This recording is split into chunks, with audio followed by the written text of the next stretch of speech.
Hey, what's up, guys? Welcome to lawsplaining the interwebs on time and under budget. I am your host, Nick Rekieta of Rekieta Law, a little bitty retail strip mall, formerly law office, law firm, out of the back of a shipping container in central Minnesota.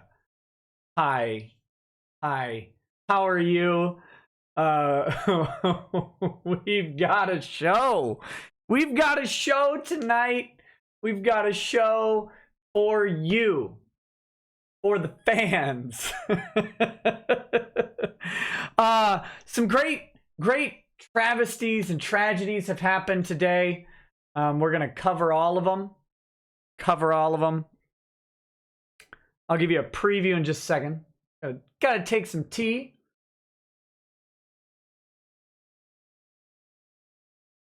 Now, I'm going to, don't what budget me. There's some cost to this. At least social cost to this. All right. Forever 229 with a $20 super chat to lead off the day. Says full soy incoming. So if you the reason I'm reading that one right away, if you missed my stream yesterday, I'm implementing a new sort of policy, and this is subject to change, but it kind of worked pretty well yesterday. That if you have with the size of these streams and the amount of chats coming in, sometimes there are people who really want something answered right away. And I hate the fact that sometimes it gets to be like 2 hours later that I'm getting to a chat. So my attempt to remedy partially this is to say, if you send a $20 or higher chat, I will read it immediately. Immediate is subject to, change and approval. But basically, when I finish the thought, I'm going to read it. And I'm going to try and not let them interrupt what I'm saying if I'm on a particular point, because I do have a tendency to lose track going back to it. But I'll be working on that and getting a little bit better. It's something I'm messing with right now. The $20 amount is good. Robert R91 says, from tug to law, what a night indeed. So right now that $20 amount, I'm comfortable with it. Might get tweaked, but with the volume that's there, it's a way. And I don't mean to be like elitist or something, but if you've got like a burning question and you want to send it that way, I will address it. Of course, I will read all of them at the end or in the middle as we go if there's an opportunity. But I don't want to, again, I want to give people the opportunity to have a question or a relevant point come across in sort of the flow of the video. And that's one way to do it. If you all hate it, let me know. But I think we're going to give it a try for a couple videos and see if it needs tweaking or adjusting. But for now, it stays. Other chats will all be addressed. And that is both YouTube chats and Streamlab chats. I'll try and follow along with all of that. All right, tonight's show, we are going to start with an ethics complaint against the beard. The beard has been ethicstylized by a Ronald Soye. I'm sure you're waiting with bated breath to see if Mr. Beard has been disbarred, disciplined, literally destroyed by a bottle of soy sauce. And you'll just have to wait. We're going to read through the complaint. We're going to read through the Texas disciplinary board's recommendations for Mr. Beard. And that's part one.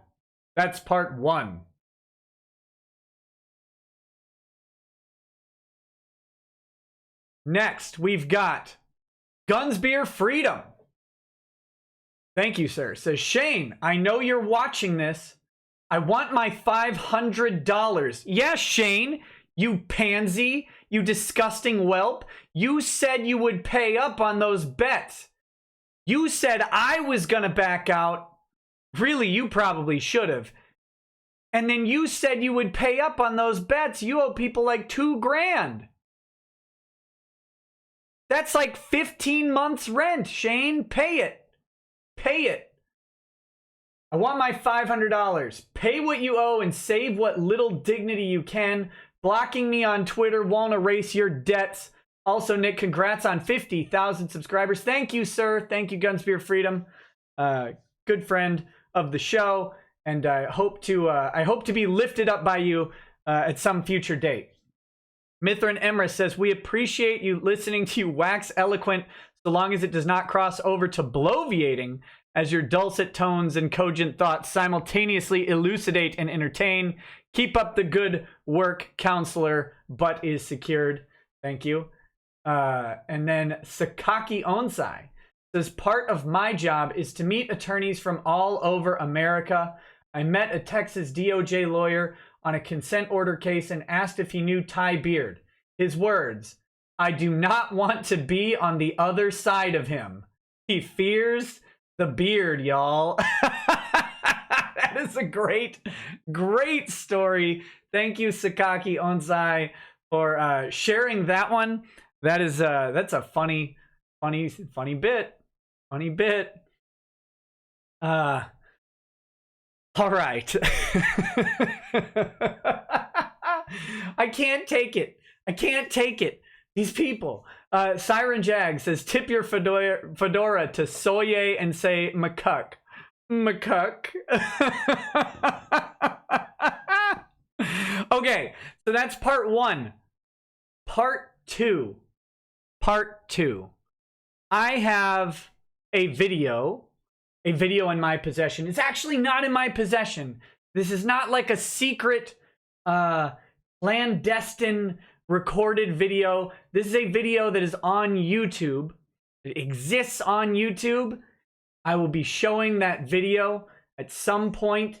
This is one of the videos. One of the videos that is evidence of the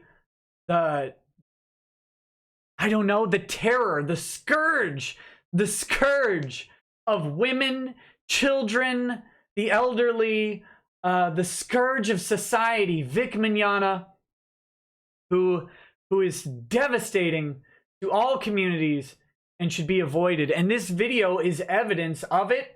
We will watch it. We will review it. We will look for, I mean, and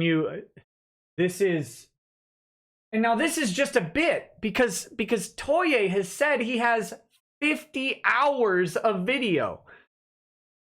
50 hours of video. Look at this guy. Ron Toye has been watching teenage girls for 50 hours on YouTube. I mean, I'm just saying, that's a little bit creepy, right? Isn't that how this works? Isn't that how this works, you sad sack of garbage? Now we get to call you creepy for staring at teenage girls and cosplay girls. Cosplay doesn't equal consent, Ron. Now we get to call you creepy, right? Are you a danger to them? You've been staring at 50 hours. I haven't watched 50 hours of most TV shows. You've been watching teenage girls for 50 hours. That's horrifying. What are you doing? Why would you say that on Twitter? What are you doing? You're a man. I almost said you're a respectable man, but I caught myself. I wouldn't want to publish a false defamatory statement. You're a man with a respectable job. Why would you say things like this? What is broken up in your wiring? Oh my goodness. It comes in pints, games, and more, says Nick. Did you get that vid I messaged to you on Facebook? I was reluctant to bring it up because I don't want Kick Vic to misconstrue it and try using it against him out of context like they do everything else. I believe so. I believe I did but I haven't, I'm not positive off the top of my head which one it was. But yeah, it's all of this stuff. All of this stuff. Okay. So we're going to go through that video. Then following that, I've got a case. I've got correction. I do have cases, but we're not going to talk about my case. I have located a case in Texas with some educational perspective on the case. In this particular instance, this is one of the probably some authority I would consider using against Funimation. All right, this is a case against Funimation, and it's got some interesting arguments about defamation, public figure. So it's kind of right on point for this. It is, what is the case? I'll give you the case name. Vice versus Kasperzak. Vice versus Kasperzak. If any of you people are actually interested in reading, these cases, I'm going to bring it up on stream. We're going to go through, I think parts A through C or something like that of it. We're not going to go through the whole case. And I'll talk about the ruling and the holding, but we're going to focus in on a couple of the areas because they clearly explain Texas defamation law and likely how it can be applied to the statements of Funimation, which I think are pretty important. I have a feeling the statements of Funimation are very, very important. And so we're going to cover that. That's part 3 of the show. All right? So with that, I'm going to read a couple chats to start. And then we're going to get straight into it from there. And we will, I just want to let a few more people filter in as we go. And then we're going to get into that ethics complaint of Mr. Beard. And I do apologize for not getting the link up sooner, the link to the show. But I was at I was at the theater, the live theater, the local production, and was not able to get the link put up any sooner. So I apologize. Forever229 says, on time? Blasphemy. Ricky B, welcome to being on time. Killer Critic says, are the disgusting videos you mentioned incriminating to Vic? You'll have to be the judge, guys. Just like in court, you will be the jury of reasonable people who will determine whether or not the videos are incriminating. We report the truth. If there's incriminating stuff out there, it's got to come to the table too. Ragna Bloodedge says, holy crap, Nick is on time. It's a miracle. How's the coming roasts? I don't know. I never know how the roasts are coming. But you guys will have to tell me how they are. D. Townsend says, it's serious when Nick's early. Darwin Smith says, on time and true to Caesar. Some Kind says, you might be early, but you're still gay. Never forget. Red Ring of Death. Tug Raid. Had to give that Tug plug. Wink to Tug. Hey, thanks, guys. Thanks for coming over. Thanks, Tug, for sending people this way. Gengio says, I need 3X shirts and such. Boy, I'm tall and fat. I'll look into it. I think there might be some of the styles that do come in that size, but I'll check. Timothy Reaper says, Rekieta Law broadcasting live from a van down by the river. Ethan Amante got a very special super chat for Monday. All right, buddy. Reno McDallas, is this live stream pants optional? Pants not recommended. How's that? Pants not recommended. Let's see. Jacob McQuaid, which sounds like a hero name like McBain. Jacob McQuaid says, any advice for 1Ls going into final season? Yeah, man.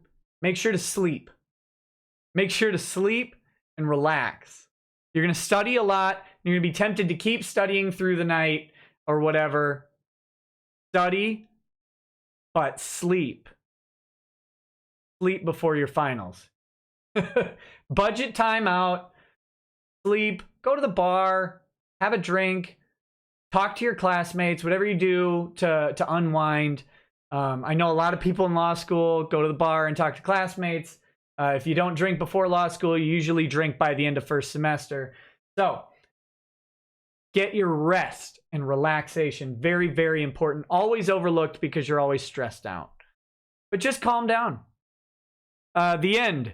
Are you and Beard going to need to do a fusion dance into Nicktie to defeat these tattletale thoughts? Nah, they don't need our combined power. Our individual power will be sufficient. And Andrew War Snowboard, the last one I'm going to read before we get fully started here, says Johnny Bench equals Hall of Fame catcher FYI. Great. Thanks. I don't know why I needed that information. It's probably a reference from a different stream that I just don't remember, and I apologize for that. Okay, guys. Okay. Oh, and finally, there is Ty Beard merchandise available on Teespring. It is cycling below your video if you're in a browser. I don't know how it works on a phone. Ty Beard as John Wayne. Fear the Beard merchandise. There's also, it's not for you, it's for the fans. I don't know if my guy got the text-only version up, but there's one with a cartoon stylized picture of me on it. But there should also be a text-only version coming up. And we're going to have just a hashtag Fear the Beard text shirt as well. We want to give people the option to do either a text shirt or an illustrated shirt. Whatever you prefer. Whatever you prefer. Okay. Should we do this? Should we jump in to this catastrophe? This offense against humanity that is an ethics complaint against my homeboy Ty Beard? I think so. Versailles, this first super chat, been following since February and appreciate the work you do. Bought tickets for Bubba Fest yesterday. Oh man, I'm jealous. We'll be heading down from Alberta, Canada, and looking forward to it. Can't wait to meet Vic and also Jake the Snake. Well, I hope to arrange it so I can go, but I will let you know. And my man Tillip says he did get the text only. It's not for you, it's for the fan shirt. So if you want to grab one of those and wear it, go ahead and grab one and wear it. Here we go. Switching formats so it's easier to read here. I have graciously redacted this document because your phone number's on it. Your driver's license number is on it. But this is the courtesy we extend to you, good sir. It has been redacted. See, it's confidential. Very top secret. State Bar, Texas. Office of the Chief Disciplinary Counsel. March 31st, 2019. This is pretty fresh off the press. There's the time between it being mailed and it getting there, I believe. Mr. Percy Tyrone Beard. R.E. Ronald Joseph Toye. Percy Tyrone Beard. Dear Mr. Beard, the Office of the Chief Disciplinary Counsel of the State Bar of Texas has received the above referenced grievance, a copy of which is enclosed for your information. This office has examined the grievance and determined that the information alleged does not demonstrate professional misconduct or a disability. Well, there may be a disability here, but it's not in the conduct. Pursuant to the Texas Rules of Disciplinary Procedure, this matter has therefore been classified as an inquiry and has been dismissed. The complainant may appeal this determination to the Board of Disciplinary Appeals. You'll be notified in writing if this occurs. No action on your part is necessary at this time. Please know that the Office of the Chief Disciplinary Counsel maintains confidentiality in the grievance process as directed by the Texas Rules of Disciplinary Procedure, except that the pendency, subject matter, and status of a disciplinary proceeding may be disclosed by the Chief Disciplinary Counsel if the respondent has waived confidentiality or the disciplinary proceeding is based upon conviction of a serious crime. Respondent being Ty Beard, so he has the authority to waive confidentiality. Just so we're clear, Ron Toye does not have the authority to waive the confidentiality of this proceeding, nor does the Office of the Chief Disciplinary Counsel. Pursuant, unless a serious crime, blah, blah, blah, blah. Pursuant to Texas Government Code, Section 81.072, subsection O, if a grievance is dismissed as an inquiry and that dismissal has become final, an attorney may deny that the dismissed grievance was pursued. Just a second. I've got a child knocking on my door. Hold on. Hold on.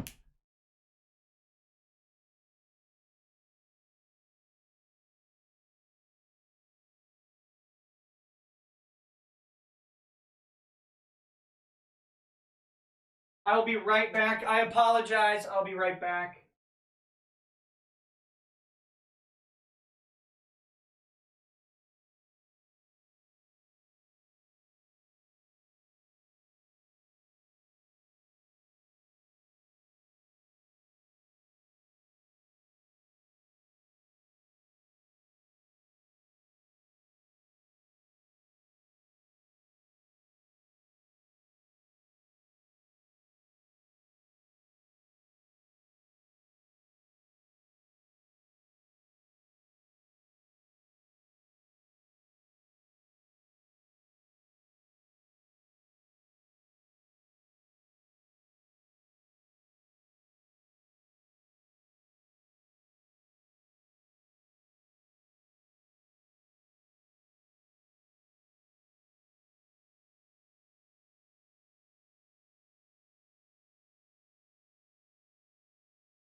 My apologies. My apologies. Lady Rackets is out. Lady Rackets is out this evening, so I am here. And sometimes dad duties matter very, very much. So we are back. We are back. Here we go. Here we go. So anyway, yes, so Mr. Tiebeard can deny that the dismissed grievance was pursued because it was dismissed. Mithranimmer says, smart move, Ron. Tick off the attorney who is repping Vic because the smart thing to do is give him motivation beyond vigorously pursuing his client's wishes. That intelligence level is over 9,000, Mr. Rial. Brilliant. Oh my goodness. Oh my goodness. Let's see. Sincerely, I've redacted the assistant disciplinary counsel's name. He doesn't need to be involved in this. Here we go. Here's the complaint. Here's the complaint. Here we go. This is from the Office of the Chief Disciplinary Counsel from the State Bar of Texas grievance form. This is the general information. So this is the form that you fill out when you're doing this.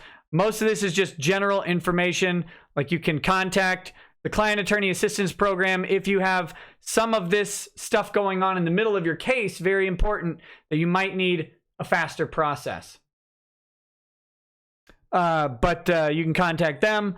I have not contacted the Client Attorney Assistance Program. That's because obviously not the client of Mr. Beard. So yeah, there we go. There we go. DXD KJ High School DXD says, sup man, just to let you know, I finished my current song based off of Ruby Rose, going to be working on Heroes, then your song, then that Umbrella Guy. Awesome. Thank you so much. Very cool. Very cool. Can't wait to hear them. This is all just a boring filler page. Note, please be sure to fill out each section completely. We'll have to grade him on that. Do not leave any section blank. If you do not know the answer to the question, write, I don't know. So here you go.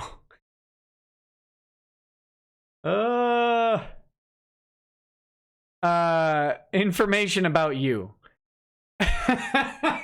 Okay, come on. No.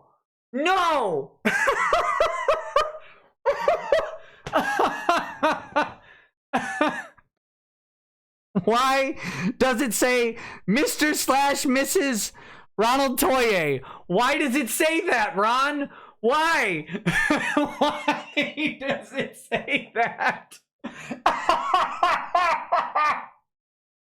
Guys, I've read this. I've redacted it. And I completely missed it.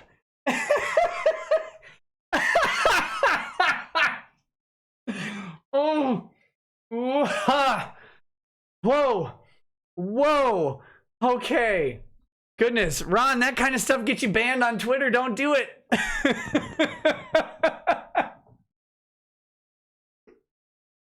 I need a minute. I need a grown up.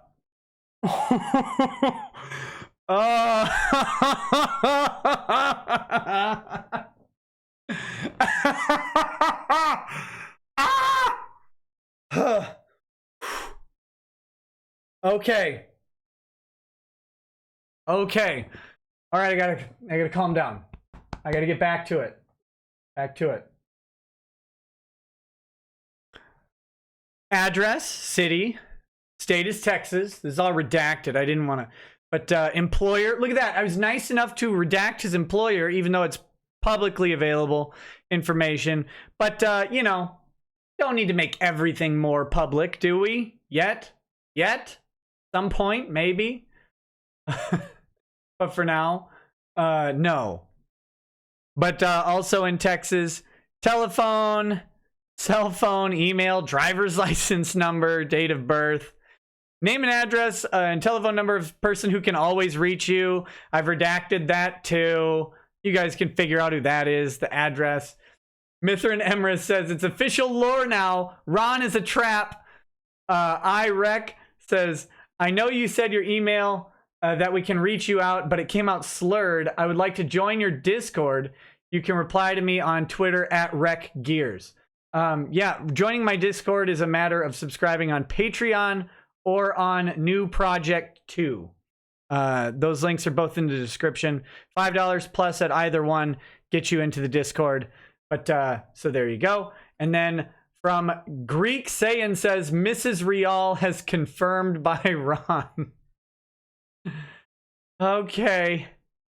Oh my goodness. I'm still trying not to laugh at that Mr. Mrs. flub. That was great. Do you understand and write in the English language? Yes. There you go. Are you a judge? No. Information about attorney. Information about attorney. Note, grievances are not accepted against law firms. You must specifically name the attorney against whom you are complaining. A separate grievance form must be completed for each attorney against whom you are complaining. Attorney name, Percy Tyrone Beard.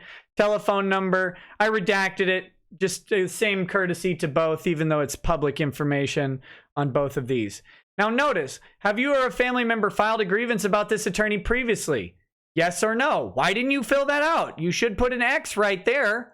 I don't think you've filed one, have you? That's weird.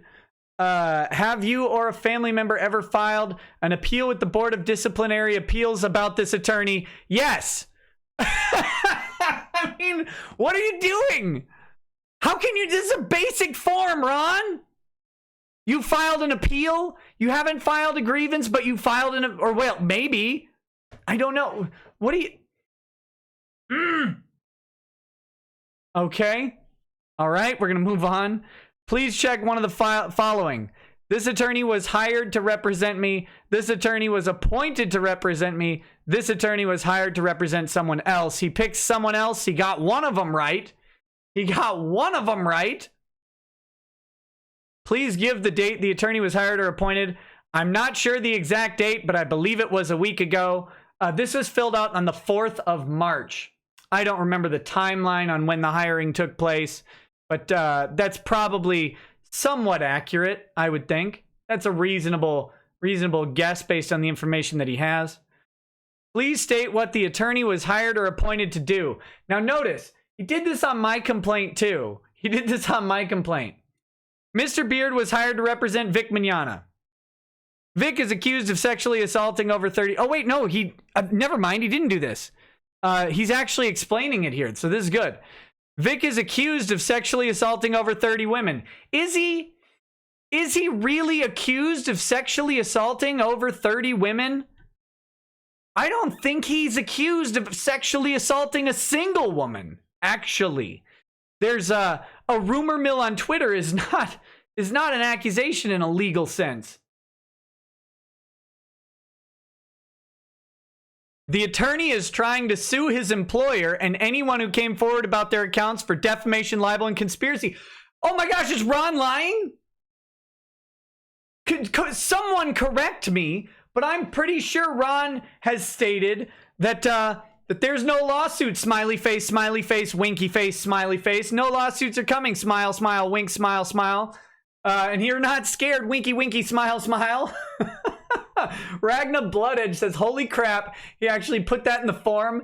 LMAO, okay, now opens him up to all future roasts from the chat for that one. Now we shouldn't be getting in trouble from calling him Mr. or Mrs. I mean, if that's his pronouns, that's her pronouns. What are we supposed to do about it? What was your fee arrangement with the attorney? Let me repeat that in case we missed it. What was your fee arrangement with the attorney? There is a GoFundMe that was started and the goal was $100,000. Okay. That's not your fee arrangement at all. It has nothing to do with you. How much did you pay the attorney? This is not my attorney. I am a third party to the case. Oh, Ron.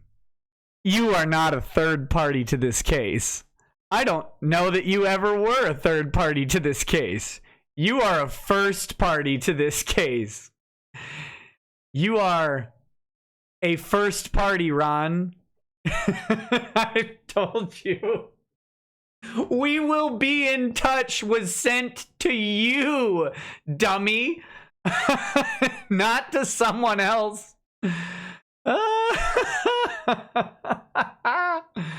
Oh, man. Oh. If you signed a contract and have a copy, please attach. If you have copies of checks and or receipts, please attach. Do not send originals. There you go. If you did not hire the attorney, what is your connection with the attorney? Explain briefly. I'm a third party to the case. My fiance, Monica Rial, was one of the people who came forward with her account of sexual assault at the hands of Vic. Hold on. Hold on. Let's see. We're going to do this. We're going to do this live. Okay. I may be wrong on this. I may be wrong. This is a big gamble for me. This is a big, risky move. Like Open Line Friday for Rush Limbaugh, I am putting my hands into fate, I'm putting my life into the hands of fate here. This is the Texas Penal Code on sexual assault. We're gonna see. We're gonna see. Blaine 20 says, we, the Knights of Rekieta, shall henceforth use his, her, he, she, him, her when referencing Ron. Nee. Thank you, buddy. Here is the Texas Penal Code on sexual assault. I had no plan to do this. No plan to do this. Let's see if this is if there's an offense. A person commits an offense if the person intentionally or knowingly A, causes the penetration of the anus or sexual organ of another person by any means without that person's consent. Just so we're keeping up and not kink shaming, this is 2019, that involves urethral penetration as well. Causes the penetration of the mouth of another person by the sexual organ of the actor without that person's consent. Or causes the sexual organ of another person without that person's consent to contact or penetrate the mouth, anus, or sexual organ of another person, including the actor. Or 2, regardless of whether the person knows the age of the child at the time of the offense, the person intentionally or knowingly does a bunch of stuff. We don't need to go through because there's no child. Well, I guess we have to cause the penetration of the anus or sexual organ of a child by any means. Cause the penetration of the mouth of a child by the sexual organ of the actor. Cause the sexual organ of a child to contact or penetrate the mouth, anus, or sexual organ of another person, including the actor. Cause the anus of the child to contact the mouth, anus, or sexual organ of another person, including the actor. Or cause the mouth of the child to contact the anus or sexual organ of another person, including the actor. A sexual assault under subsection A1 is without consent of the other person. I don't know if we need to go through this because this is just talking about consent. Those are things. And then this is a definition thing, which doesn't have anything. Medical care, affirmative defense, that the actor was the spouse of the child at the time of the offense, blah, blah, blah, blah, blah. All right. Let's just talk about this. Ron Toye, this is your problem. I hope you're listening, all of you fat losers in Texas. Shane, Ron, anyone who thinks, I guess Monica, anyone who thinks that Vic has commit sexual assault in Texas. Okay? I've laid out what it is for you, and what you have is not that. Do you understand how absolutely screwed you are when you accuse someone of sexual assault and they haven't done it? A hand on a thigh is not sexual assault, if it even happened. A hair pulling is not sexual assault, if it even happened. Sticking your tongue from ear to stomach is not sexual assault, if it even happened. Fondling the breasts is not even sexual assault under the Texas code. You morons.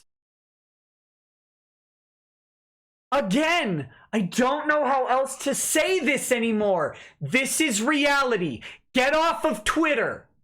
Get out of this little microcosm of retardation that is Twitter. Because you're all stunted in definitions. This is not sexual assault. Sexual assault is a clearly defined law in Texas. Everywhere else too.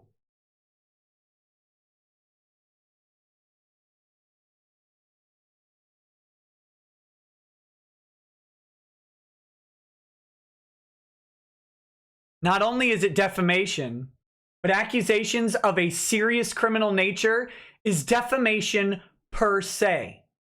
It's defamation per se. You're treading on thin ice, you idiot.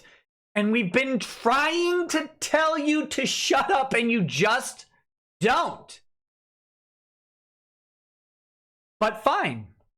We'll see how those tweets look, Ron. All right.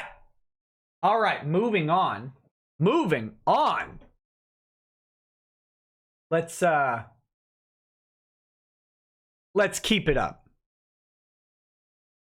Was one of the people who came forward with her account of sexual assault at the hands of Vic.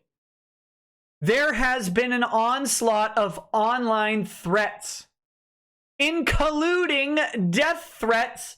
They haven't posted a single one. They haven't posted a single death threat.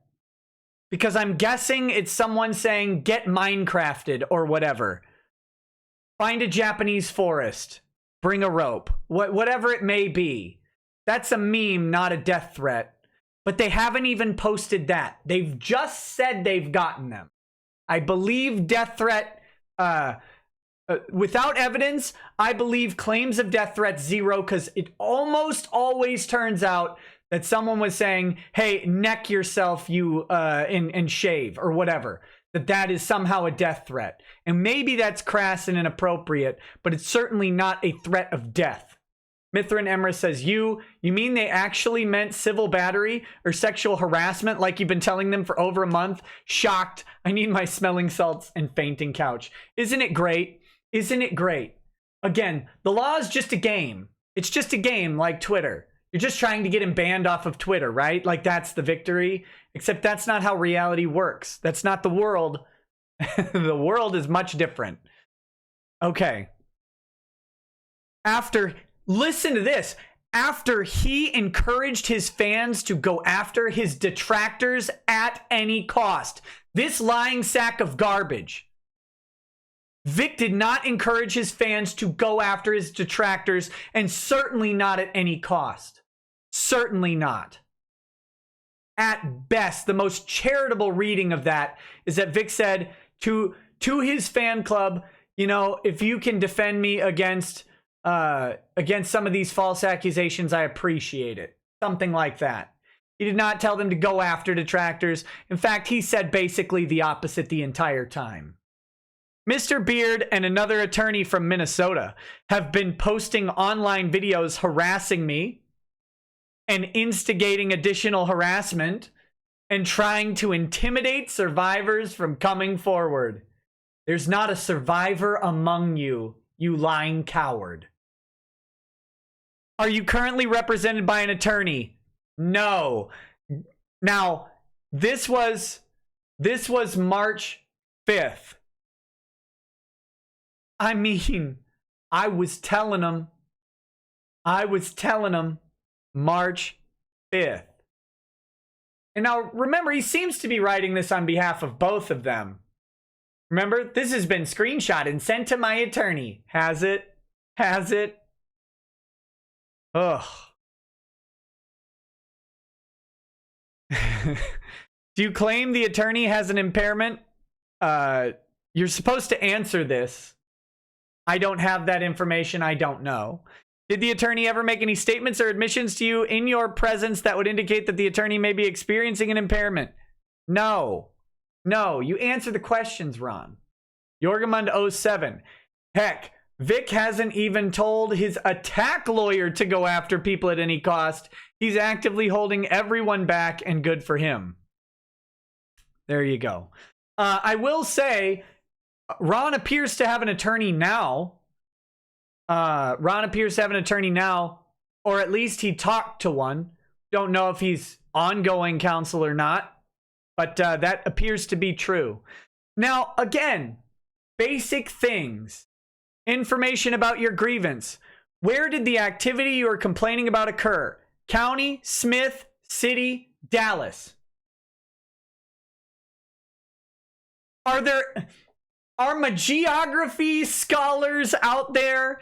Is there anybody out there with a political map, who can maybe educate me? I don't know my Texas geography that well, but is Dallas in Smith County? Craven Moorhead says, see, Nick is streaming. Click video with headphones unknowingly on full blast while Nick is yelling. Ears are now bleeding with joy. Oh my goodness. The answer to the question is no, of course not. Dallas is not in Smith County.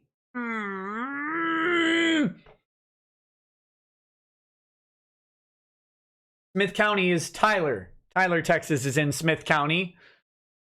If your grievance is about a lawsuit, answer the following if known. Was not a lawsuit filed at that time. If you have copies of court documents, blah, blah, blah. All right, here comes the fun section. Explain in detail why you think this attorney has done something improper or has failed to do something which should have been done. Attach additional sheets of paper if necessary. Supporting documents, blah, blah, blah. Send copies, including names and addresses of all persons who know something about your grievance. There we go. I've redacted the phone number and address of Monica Rial. You're welcome.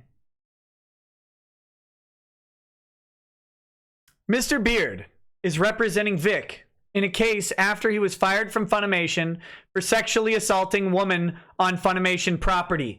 Look at that. Look at that claim. That's a ballsy claim, Ron.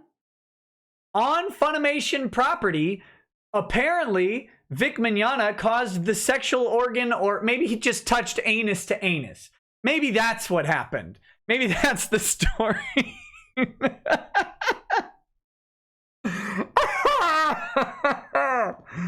Oh boy. Wonder if there's a lot of anus to anus sexual assault going on.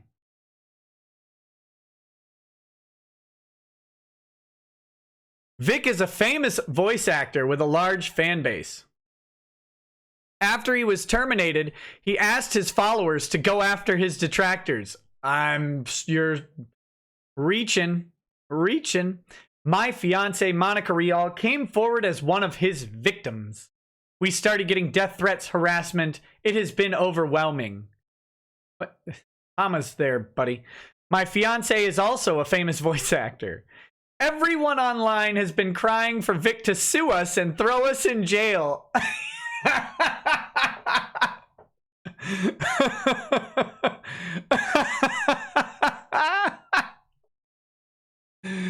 Get sued and go to jail, you scumbag. And an attorney from Minnesota started a GoFundMe, link here, asking for the fans to give them $100,000 to assist in legal fees. We're up to $200,000 now, Ron. I hope you saw that. I hope you end up donating to that with some smiley faces.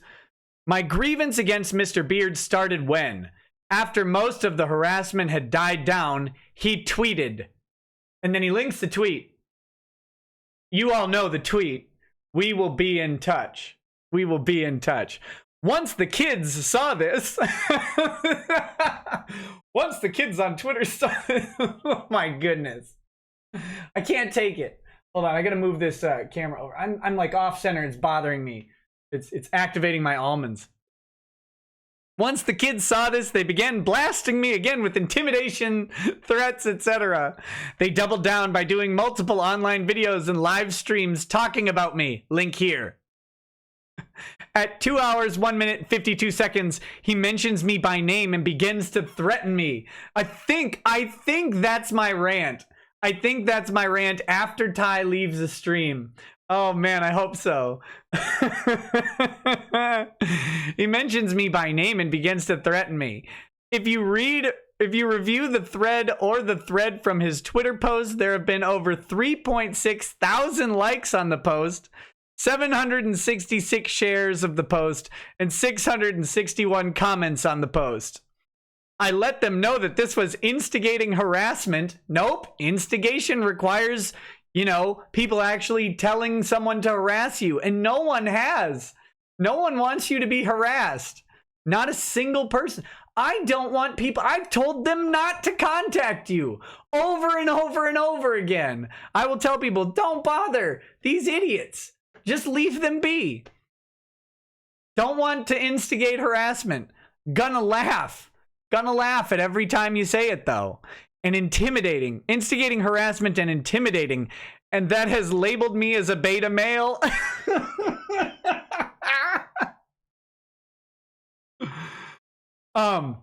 Let's break down this sentence because I broke it up. The flow of this sentence makes it better. He's missing some commas, I think. But listen to how this is phrased. Listen to how this is phrased.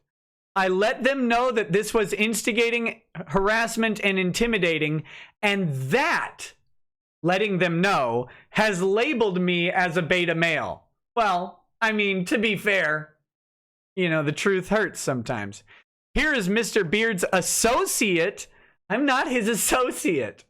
I am in no way employed or otherwise associated or affiliated with Beard, Harris, Bullock, and Hughes. And I am not an associate of Mr. Beard personally. That helped to raise the funds, calling me Miss Beta.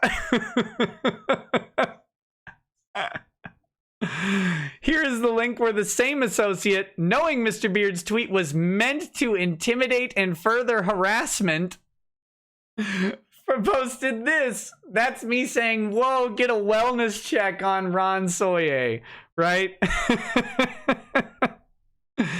Mr. Beard has not called or filed a court case. I don't know if that's true at that point. Maybe it is. I don't know if he ever returned that phone call. He is just making videos and posts that are not ethical. He is a partner in his law firm, and I would expect a Texas attorney to conduct themselves much better than this. Oh yeah, you've met tons of Texas attorneys, haven't you, you idiot? I would expect a Texas attorney to conduct themselves much better than this. It's Texas. It's Texas. What? You all right there? Come say hi. No. Okay, don't say hi. You don't have to. Yeah. What? Oh, okay. Just a sec. Where did you put? And I put it. Okay, never. Yeah, get out of here. I think it's on.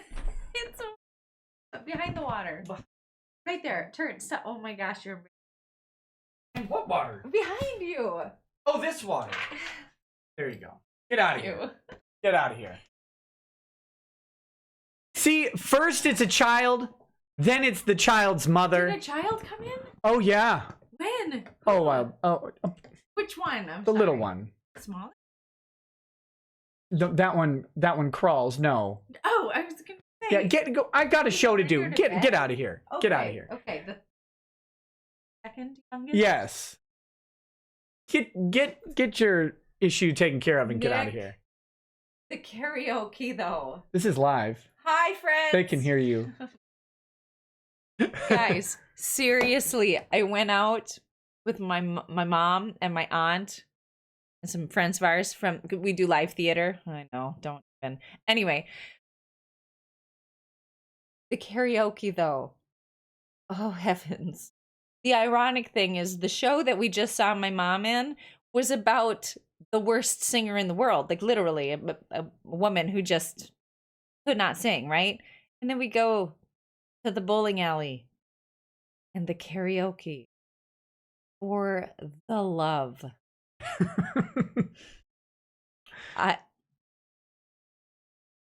Good night, I love you. Thank you for the. Oh, are you? We also had a sex on the beach. The drink. My aunt and I. Get out of here. Yep. Introduced my aunt. You smell like a bowling alley. I'm sure I do. Get out of here. Okay. I'm sorry. All right. Sorry about that. That briefly thing. Just so you're aware, Mr. slash Mrs. Ronald Soye, because that's how she filled out the form.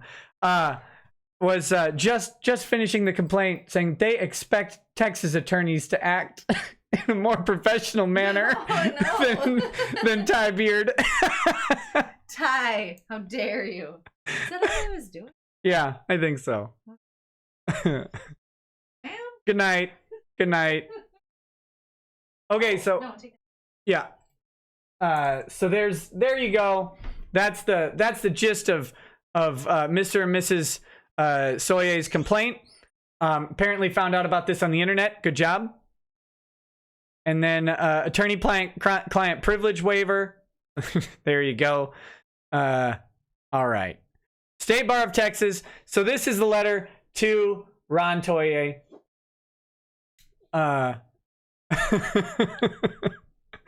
Dear Mr. Toye, the Office of the Chief Disciplinary Counsel has received your grievance against the above-named lawyer. Lawyers licensed in Texas are governed by the Texas disciplinary rules of professional conduct and may only be disciplined when their conduct is in violation of one or more of the disciplinary rules. When a grievance is received, this office conducts an initial review to determine whether the alleged conduct would be a violation of the ethics rules. If the conduct does not allege a violation, the grievance is classified as an inquiry and dismissed with a right to appeal the dismissal. If the conduct alleges a violation, the grievance is classified as a complaint and investigated. We have concluded that the conduct you described is not a violation of the disciplinary rules. Thus, your grievance has been classified as an inquiry and dismissed. If you would like further review, you can refile it or appeal it. Blah, blah, blah. There you go. That's the a complaint. Let me just go ahead and do the most important, appropriate thing here. We'll just leave this up for a little bit.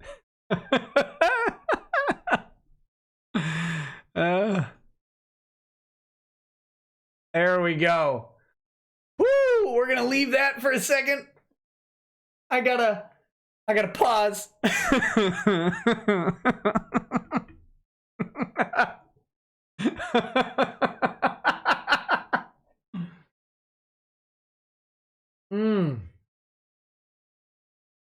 All right. All right. Here we go. Here we go. What do we have? What do we have? Well, you can see, of course, how effective this has been. You can't discipline people for having opinions you don't like. Can't discipline people for making fun of you. I'm pretty sure neither of us has ever threatened in a legal sense, like in a criminal legal sense. Threatened a lawsuit, yeah. Threatened some mockery. Oh, relentless mockery. But neither of us has threatened Mr. Toye. Neither of us has harassed Mr. Toye. Mr. Mrs. Sorry, I wouldn't want to misgender someone. Mr./Mrs. Toye has not been harassed. I think Ty has contacted him one time. I don't know that I've directly tweeted him or not. If I have, it's not been very often, certainly. And mostly just, addressing and talking about him, not to him. So he has talked to me. I have responded to that. Sure. But is that intimidation or harassment? No, absolutely not. You don't get to talk to someone and then their answer back. That's not ever harassment under any legal definition. So I'm pretty sure we've never done anything illegal concerning Toye, not even questionably close to illegal. Don't believe we've lied about him. Certainly not knowingly lied about him. But I don't believe we've ever lied about him. Certainly wouldn't have been intentional. Can't think of anything, actually. So, don't know what you expected this was going to do. But, this is not the end of the Ty Beard ethics complaint issue. Ty has actually authorized me to tell you guys just a little brief snippet of a story, and maybe someday he'll come on and tell the whole thing. But for now, a teaser trailer of sorts. A teaser trailer. So this is these are the words of Ty Beardicus about ethics complaints. About this one. This isn't even the best one. One complaint from about 10 years ago, which was also dismissed, stated that I threatened the complainant's lawyer when I, quote, suggested we meet in the courthouse parking lot and stated that, quote, one of us will be spitting teeth. So, just so you know, I would I would expect a Texas attorney to act in a more professional manner. I will be contacting your manager at your employer, Beard Harris Bullock and Hughes.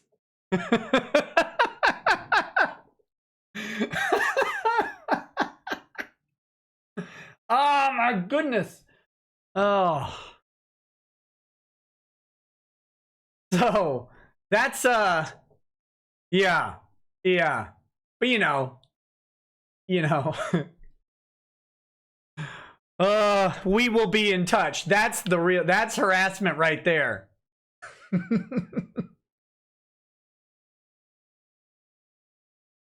All right. So that's let's see how we should do this. We're gonna keep that up there.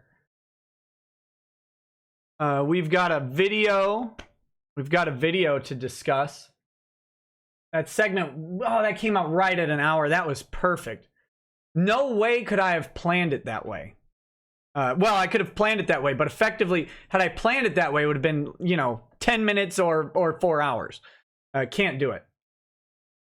Not effective at planning and executing in that way. So let me read some more chats. And for just a few minutes to kind of keep up. And then we're going to move on to the video. Okay? We're going to move on to the video. Craven Moorhead says, World Star!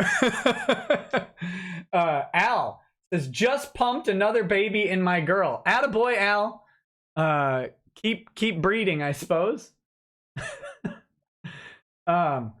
Okay. Let's read a couple chats, and then let's move on to the video. The video is coming. Galavon Prime. If pants are optional, do you wear Fear the Beard undies? Who wears underwear anymore? This is 2019. We all wear diapers and fursuits. Motoko Kusanagi says, obligatory yeet. Andrew War Snowboard says, Ron Soye Boye Toye waiting with the beta breath. No one important says, is it time for the Ron Soye show? By the way, he's still going at it on Twitter. How embarrassing.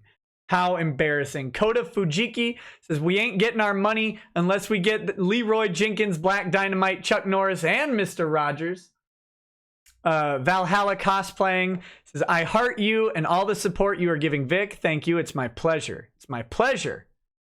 Where did that go? Where did that go? Stupid thing had to catch up. What a mess. John West. Nick, great job. Thank you. Steve Oman 16 for a Funimation update. Read the comments on the 30th anniversary collector's edition for DBZ YouTube video. Here's a hint. They're not nice. Uh-oh.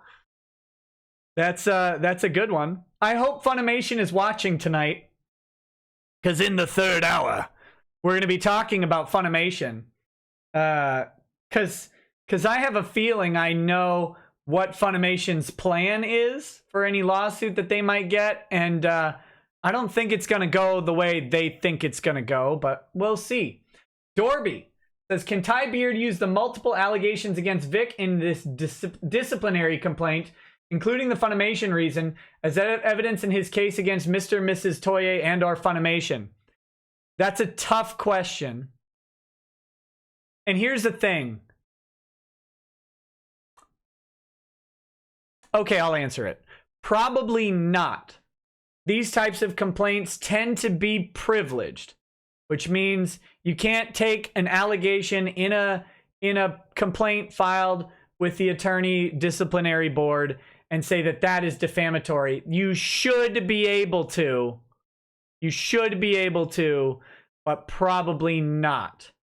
Now, it's privileged against Ty. That's actually more... It's possible, I guess, that they could use it as evidence on Vic, but it's unlikely. However, how do you use it in other ways? There are other ways to use this. There are absolutely other ways to use this. Using it in deposition, using it as a hint about what things might be said behind the scenes or might have been said to other people. That's certainly useful strategically. Can they present it as evidence? It's probably privileged against that. Star Goddess Kotao says, hey, Nick, I drew you as an anime laughing saying, how embarrassing. It's on my Twitter at Decida. I don't know how to pronounce that, but everybody has suggested that your art is fantastic. So I will definitely check it out. I would have it sent to you, but I figured you were super busy. Love your streams and appreciate all the work you do for Vic. Thank you so much. And thank you for drawing me. I really appreciate that, or artsing me, however you create that art. I can't wait to take a look. Maybe I'll pull it up on stream. If someone in my Discord who's watching could pull that up and link it to me on Discord, I'd appreciate it. Thank you. Next. The last 300 says, my channel has a 5-minute in-depth breakdown of why Ron Soye is the way he is and why we should be proud of him. The last 300 on YouTube. Check it out. So check that out if you so choose. Timothy Reaper says, 50 hours of the same video clip on loop. The End says, can we meme Ron and Joe Biden together? Lol. I do not endorse any of that activity. Ken Taggett says, my name is Nick Rekieta, and I only read vanilla hentai involving childhood sweethearts making love while watching fireworks. Don't clip that. Jamal Breezy says, I always knew that Ron Toye had a small winky. Well, how'd you know that, Jamal? That's terrifying. Mr. Armageddon says, after lawsuits go out for a case like this, let's roll with the hypothetical April 15th date for the Vic case, etc. How long roughly until you, Nick, can obtain copies on your end for YouTube? Depends where they're filed. Depends where they're filed. But just know that I'll be working very hard to find those documents and bring them straight to you. Cars in Depth says, Nick, did you hear about music publishers copyright striking YouTube guitarists? One guy got struck for humming the riff to Smoke on the Water. Well, now I know what I'm not going to do. If you're familiar with Perfection, why does he get embarrassed when someone points out that he uses hentai in his thumbnails? I have no idea. I have no idea. Oh, here we've got the tweet. I'm going to pull up the tweet. This is the art from Decida. There you go. I'll leave it right there for your viewing pleasure for now. If Nick Rekieta was an anime, this is what I'd imagine. I stand with Vic. Thank you guys for joining my stream. As always, it was a pleasure. Now got to get my snacks ready for Nick's stream tonight. I hear it's going to be good. Thank you very much. That's a fantastic picture. An accurate quote. An accurate quote as well. Thank you. Okay, just a couple more chats and we'll move on. Randy H, thank you for the donation. Valhalla Cosplaying says, friendly reminder to everyone, remember that Vic wants us to only spread love. I know it can be tough, but at least try. We will win this. Yes, and follow Vic's directions, y'all. He wants you to spread love. I agree with Vic. Only do that. Gia Arsen, Gia Arsenosip, thank you for the donation. Mr. Inferno says, so what's up with Beard? Well, I'm sure he's reeling in devastation from the vile ethics complaint. Big Deal Sean Steele says, it makes me so happy thinking of how you launched a new career off of Maddox being a cuck. Keep up the great work, buddy. Me too. Dragonfist 900, apparently Renfamous has a thing for me, which makes me laugh because I'm small time, less than 1,000 subs compared to Hero or Tug. Check your DMs for the link to the post. Man, I hate looking at Renfamous's Twitter because then I have to look at that disgusting thing. Marique Royal says, as a girl who hates hugs, at a con I met AJ Fry, who's hugged people when he greets them. He was super nice and I didn't mind the hug. I feel bad for Vic. Yeah, me too. Chabby says, drinking some Bullet bourbon. Neat, of course. Have you had it? Yes. Bullet's a great go-to. How do you like it? Well, I just said. Two more. Frozen Soul says that mic drop on lawsuit filing was legend. Wait for it. And I hope Soye isn't lactose intolerant because the last part of this word is dairy. Blaine 20 says, is inquiry legal speak for fishing? I mean, it could be. It could be. Okay. Shall we pull up the video?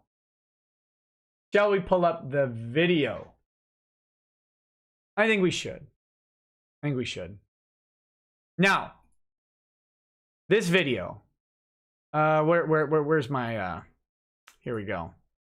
This video, which I'm about to see. Can I make this a little bit bigger? Maybe? Oh yeah. A little bit bigger. We got to see the full glory of the assault. This video is part of the evidence against Vic Mignogna, as he is absolutely atrocious and disgusting in this video. You guys have seen the Glomp video. This isn't the Glomp video. The Glomp video that's small potatoes compared to this. Sorry, I need some nutrition in the form of peanut butter M&Ms. Are you ready? Because here it comes. Oh, let me make sure I've got the volume up. I want you guys to hear the full volume Here we go. Making sure my audio settings are correct. I don't want to boomer this. All right. I can't. If I hit full screen, two things happen. One, you won't see it because I'm only capturing part of the screen here. Two, we'll lose a very important Mr. and Mrs. Ronald Toye up at the top. All right. So here is evidence. This is what the quality of evidence the other side is bringing. Here we go. Enough teasing. Sorry. Hey, you brother mine. How can I expect you to forgive? To the past I shared and shattered your chance to live. Did you see it? Did you see the sexual assault? Did you see it? We gotta watch it again. Hold on. Hey, you brother mine. How can I expect you to forgive? To the past I shared and shattered your chance to live. Oh.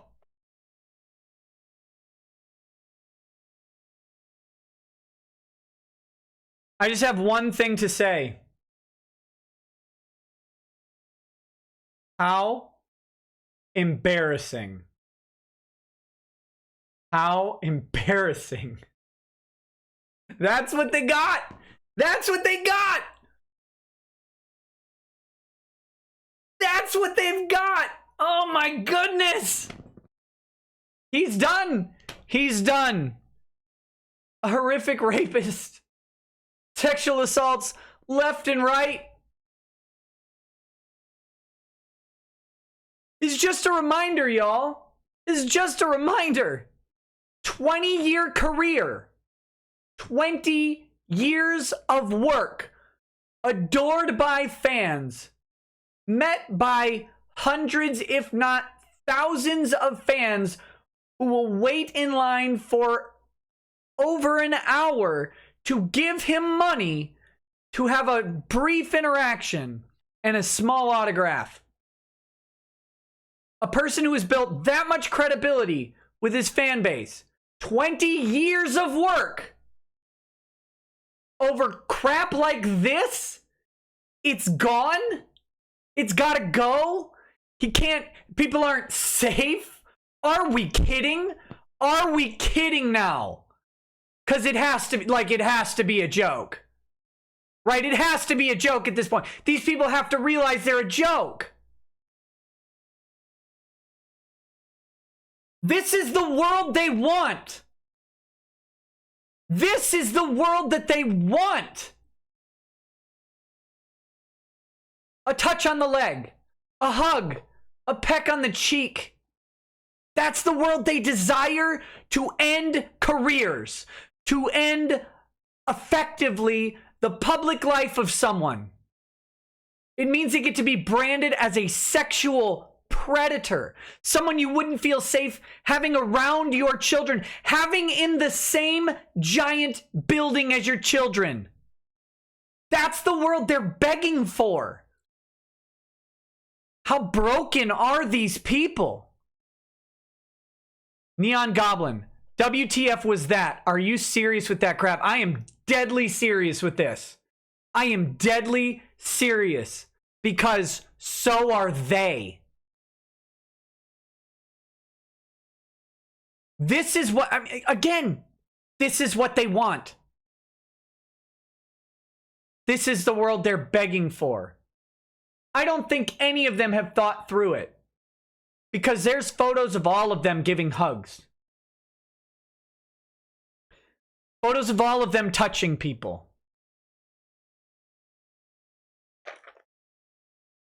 How blinding must their hatred be for them to use that?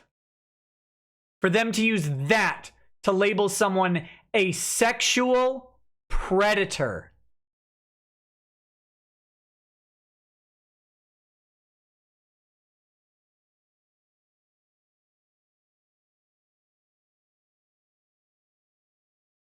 I can't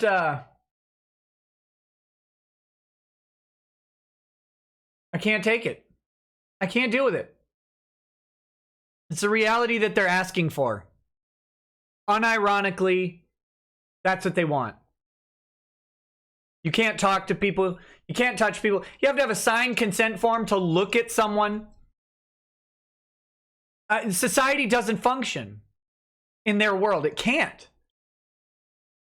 It can't function in that way. All right. Let's read a couple more chats.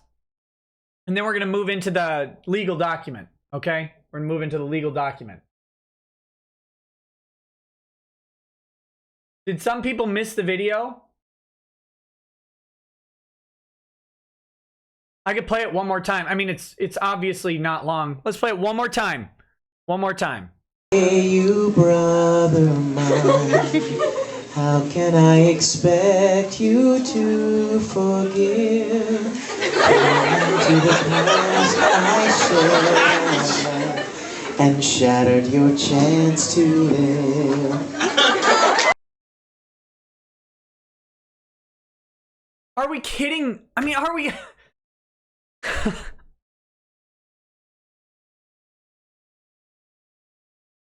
Whoa. Not enough virtue in the world for all the white knights out there. All right. Okay, let's read a couple of these chats. I can't figure it out. I can't figure it out. All right. Gengio says, it's almost like everything you've told them is a bad idea. Shocker, or is, shocker, a bad idea. Friggin' INT1 brainlets. It must hurt to be so mentally vapid. There you go. Wither survives. Thank you for the donation. Zero the Slayer says, Nick, your chair runs a better live stream than you. I don't deny it, not for a moment. Ken Tackett, hey Nick, I think you'd enjoy power metal.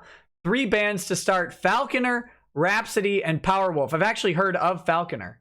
The last has a werewolf and a crusader theme. Very cool. Timothy Reaper, can I yell at the computer too? Baby rackets. That guy from that thing says, Ethan Ralph banned me. Looks like you get my scrub money from here on out, Nikki.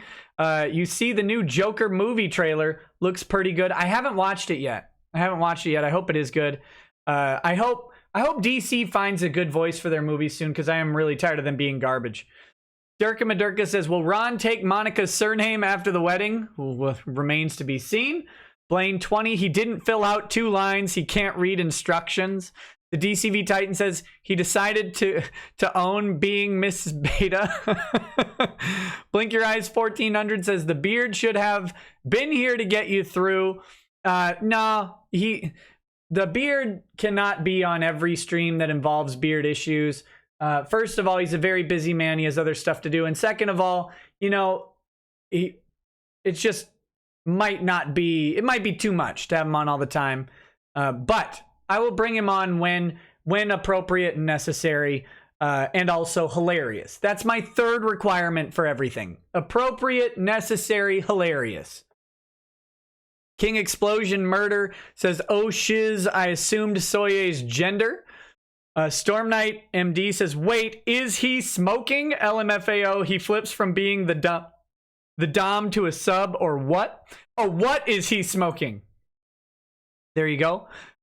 Storm Knight MD says, their stupid burns so bad, and the cancer is going to take at least 3 rounds of chemo. Safran says, so does that mean we can call him Miss Soye and not be defaming him, her? I don't know. I don't know. Do that at your own risk. Twitter will ban you if you misgender people. Claire Shackelford says, so Ronald Soye is sometimes a Rolanda. Interesting. So if Soye is the GF, what does that make Rial? Big think. Brett Wyatt says, I work in Richardson, Texas. I am creeped out that Ron and Monica are in my area. To those outside Texas, these people do not represent real Texans. So there you go.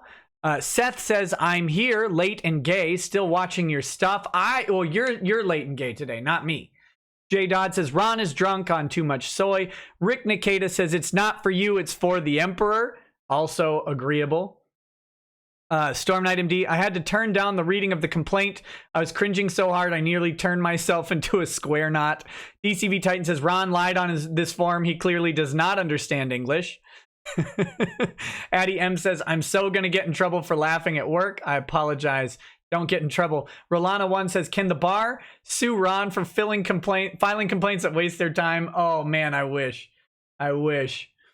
Short Round says, fear the beard patches back up due to demand. So those are back up on Etsy. Thanks. So check them out. Go to Etsy if you like Fear the Beard patches. Again, let me get mine out. They're great. They Velcro right onto stuff, or you can, of course, I'm sure you could stitch them onto something, but there you go. Great quality stuff. Thanks, Short Round, for making those. And before anybody takes that as something, no, I did not ask him to. That was his invention entirely, and support it if you like it. The Killer Critic says, we'll do it live. Fook it. Jamal Breezy says, I always knew that Ron Toye had a small winky. No one important says 50 plus hours of vids of sexual assault. And then finally, Edgar Cruz, EVS reported YALC dropped a guest after Brian Young doxed him and contacted YALC on Twitter. Is this illegal? He got doxed for criticizing The Last Jedi. I don't know. I'd need more information about that. Maybe I could talk to Ethan. All right, guys. Are you ready for a little bit of education time? This is where the stream gets into the more serious nature of what I cover, which is legal education, and talking about how the law actually works on some of this stuff. Let me get signed back in here. Just a moment. Come on. Go. Okay. Let me pull this up here. You guys. Always for you guys.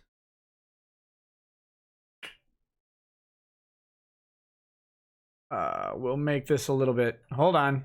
I'll get it increased in size here so we can see it, hopefully.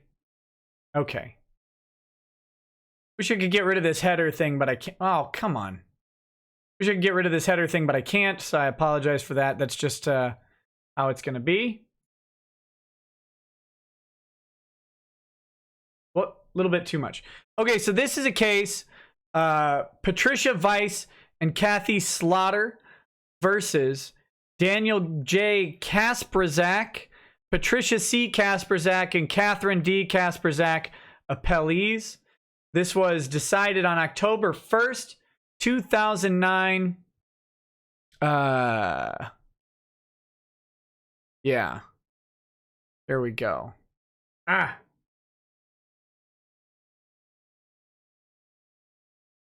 So, where are we going? Hold on. My brain broke. Don't worry. Processing will catch up to this. Oh, okay. So, we'll read the synopsis here, and then we will go into the case. The relevant portions of the case.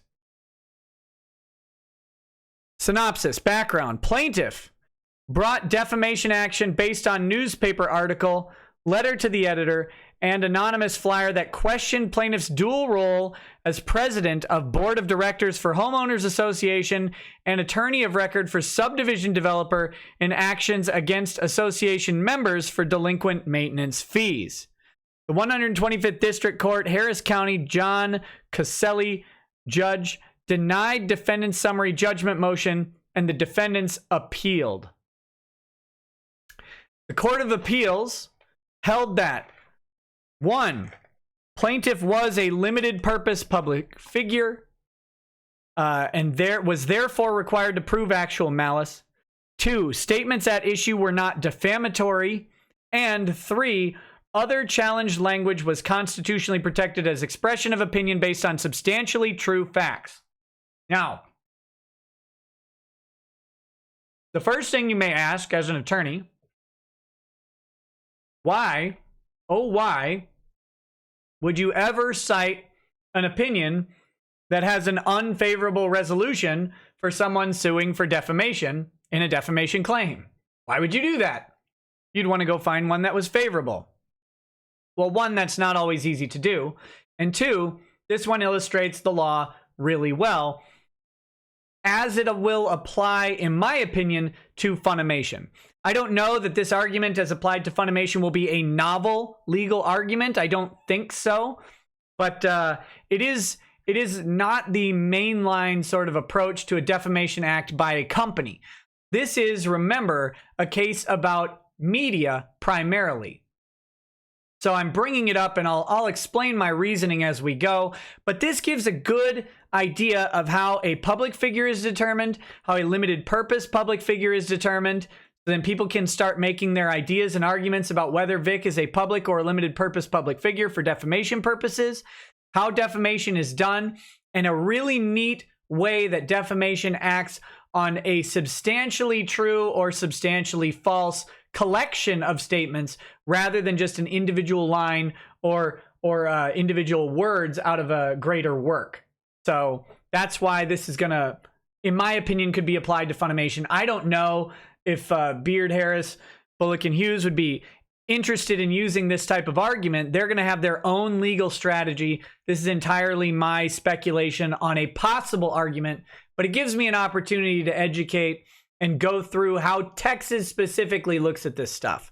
So, without further ado, these are all keynotes. Thank you. Thank you, Westlaw. We're going to skip jurisdiction. We're going to skip the standard of review for summary judgment because that is not important. We're going to start here at defamation. We're going to start here at defamation. I gotta bring it up just a little bit so you guys can see. Okay. Now, I will be attempting to relay this as we go. And, well, maybe I can pull up the tweet at the same time so that we can reference it.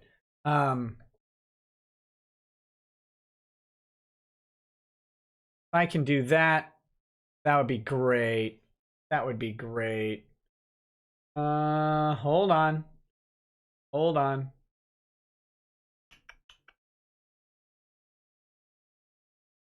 All right, I gotta pull it up on. Hold on.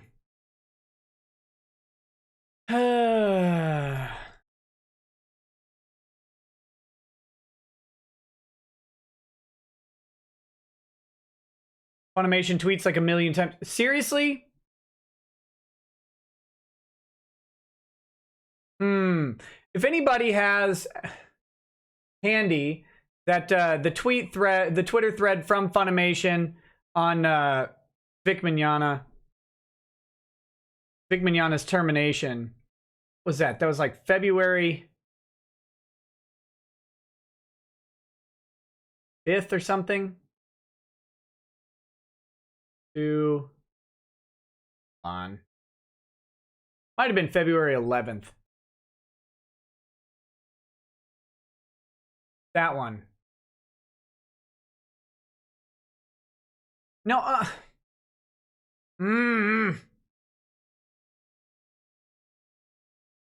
Let's try again. I hate Twitter search. I really do.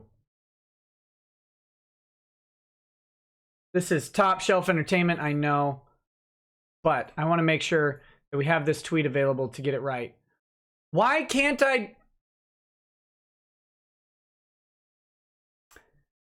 It doesn't actually let me do it. I hate it. If anybody has a link to that, I'd really appreciate it. Someone's probably got it. Here's a direct link to the video. No, I don't want the video. I want the tweet. I want the tweet.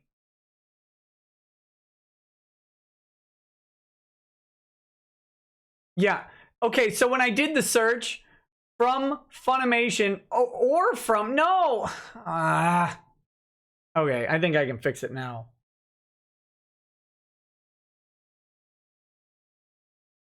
No. I'm going to be terrible at it. It gave me... gave me some like guy from India's account also. Thank you. Thank you everybody else who was able to find that while I'm not. Thanks. You guys are supposed to back me up and say, no, there's no way we could find this. There's no way we could find this. Thanks for throwing me directly under the bus. I'll always appreciate and cherish this moment.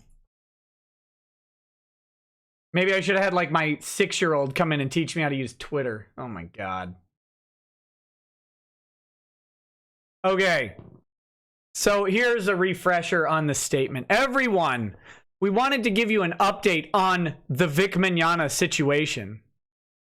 Following an investigation, Funimation recast Vic Mignogna on Morose Mononokean Season 2. Funimation will not be engaging Mignogna in further productions. That's on the 11th of February, 2019. Now, if you don't know this,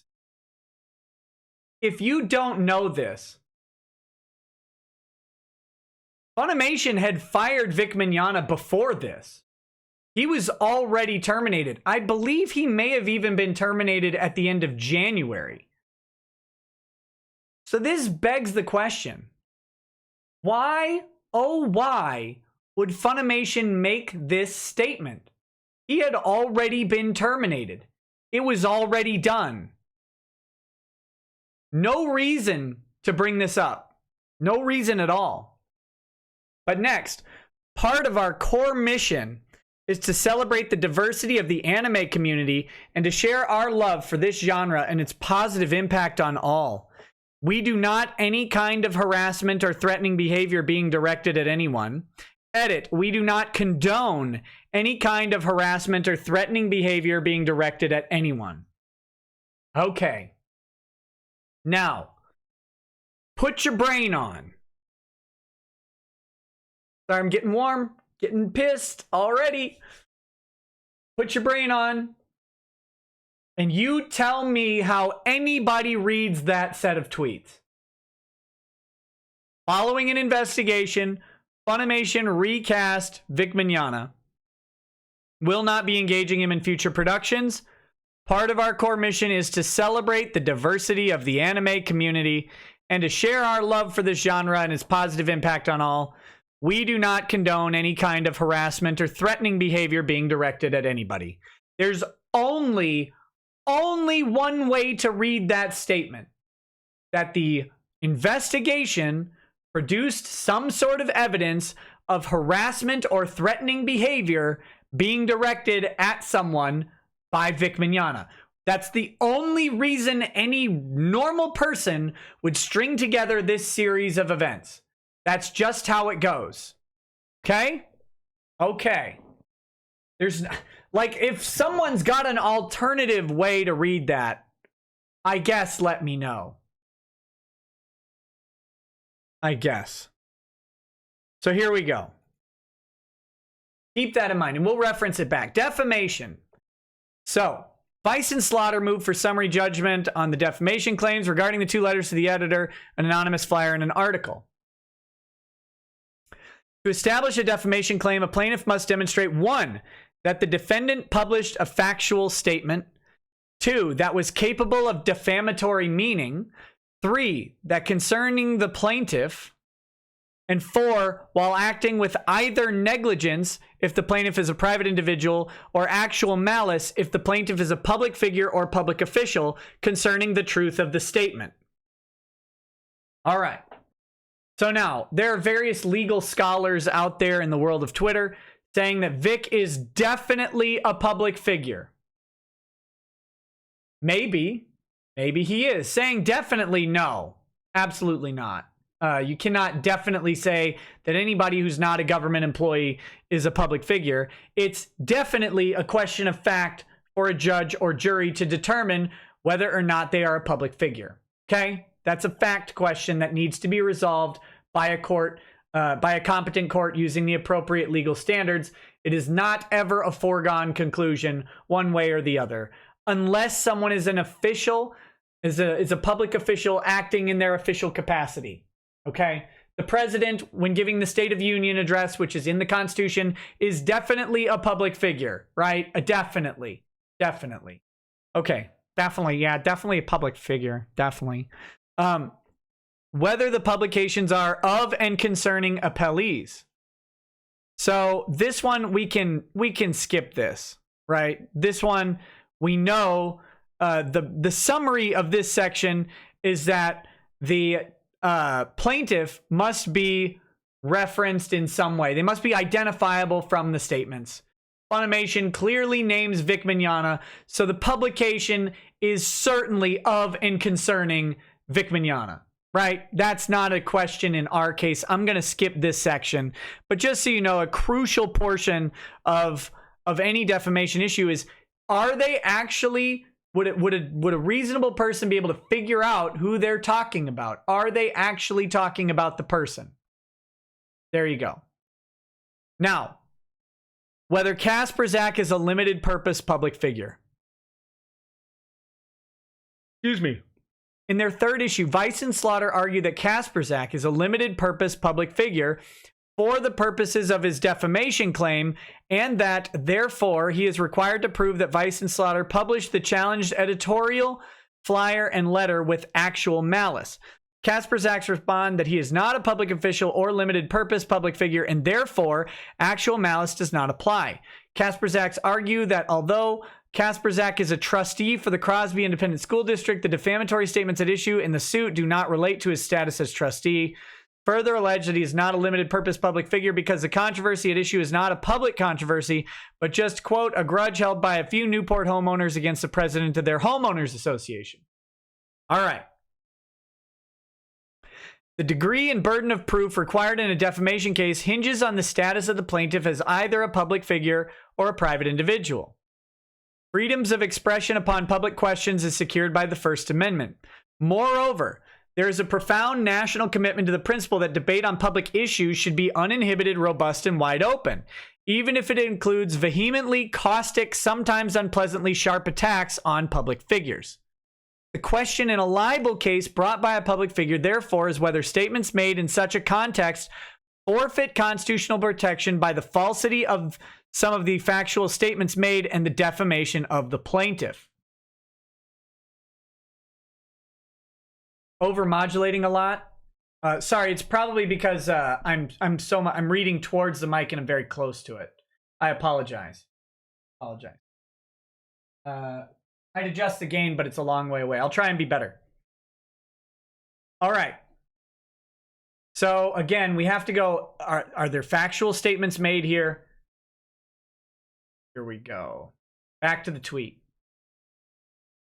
Following an investigation, Funimation recast Vic Mignogna in Morose Mononoke in Season 2. That's a factual statement.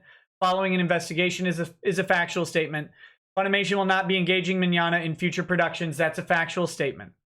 Part of our core mission is to celebrate the diversity of the anime community and to share our love for this genre and its positive impact on all. That's a factual statement. We do not condone any kind of harassment or threatening behavior being directed at anyone. These are all factual statements. They can all be true factual statements, and they can still be defamatory. We're going to talk about why.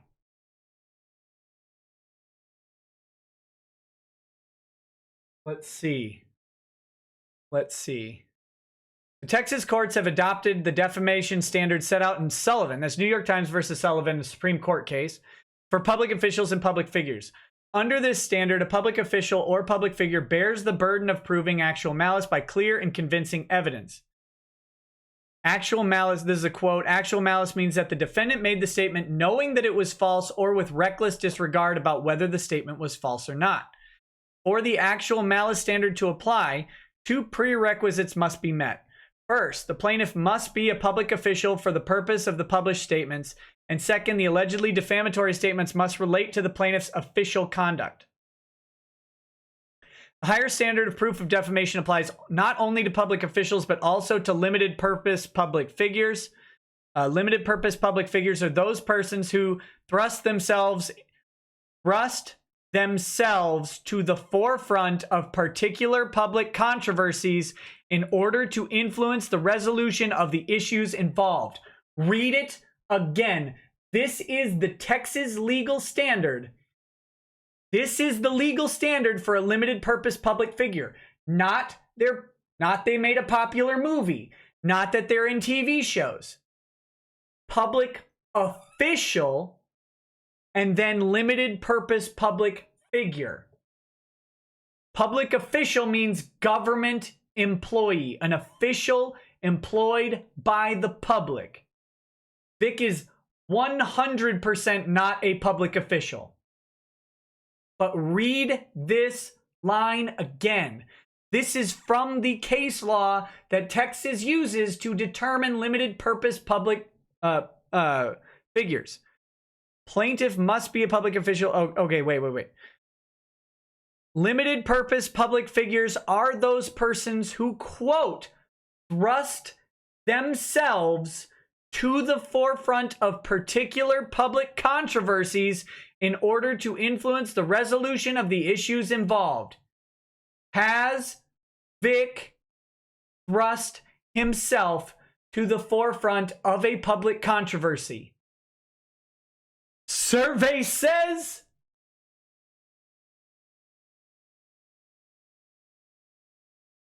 yeah, I didn't think so.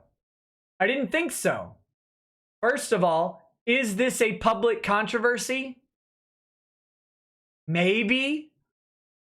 Anime community on Twitter. US population. Anime community on Twitter. Is this a public controversy?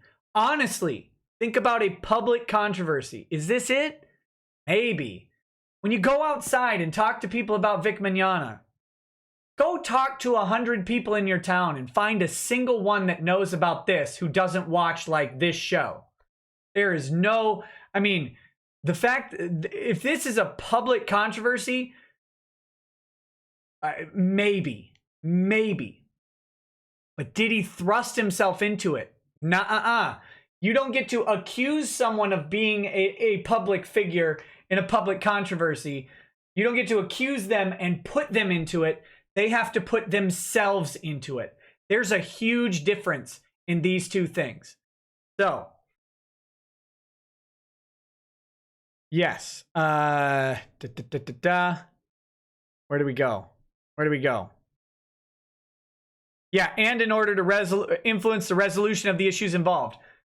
Vic's public statements on this are so minimal that it's embarrassing. It's embarrassing compared to the other people's statements.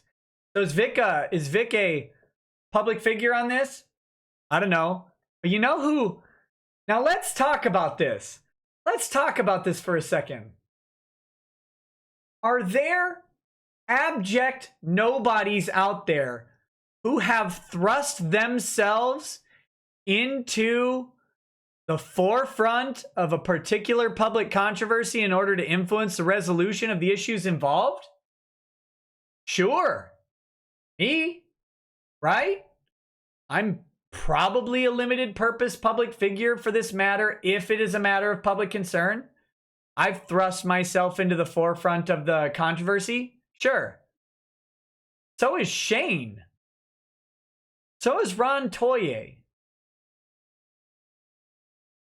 Why? Why on earth they did it, I don't know. But they're probably significantly diminished any protection that they might have. So I can maybe say that in my opinion, no shoe is safe around Shane. Nor is any chair. Chair protection services probably need to be called immediately. The whatever PETA is for shoes, we got to get them on the case. And it's probably not defamation because he's probably a limited purpose public figure who is by his own design thrust himself out there. And I don't even want to imagine how many chairs he's thrust himself into.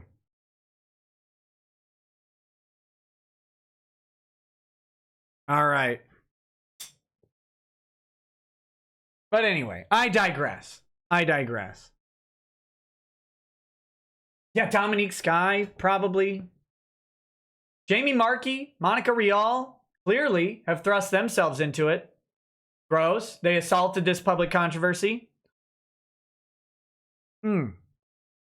Okay, Texas. has established a 3-step test to determine whether a defamation plaintiff is a limited purpose public figure.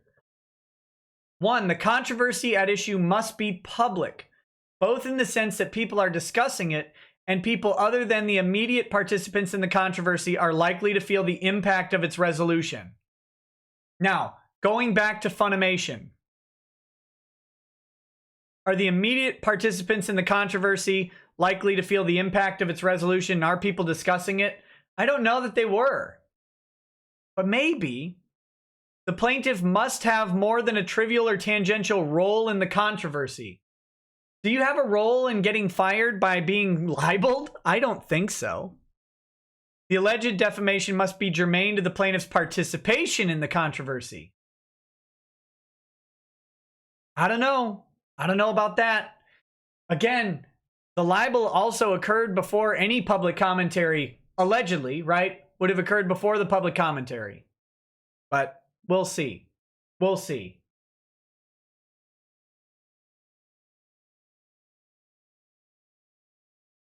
So the editorial flyer and letter to the editor alleged in this case to be a defamatory were all part of an ongoing public controversy involving a homeowners association over 2,000 homes.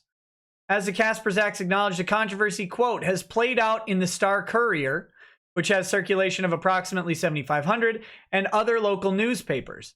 The allegedly libelous statements were all made against Kasperzak in his dual capacities as president of the board and as the attorney of record for the developer of Newport.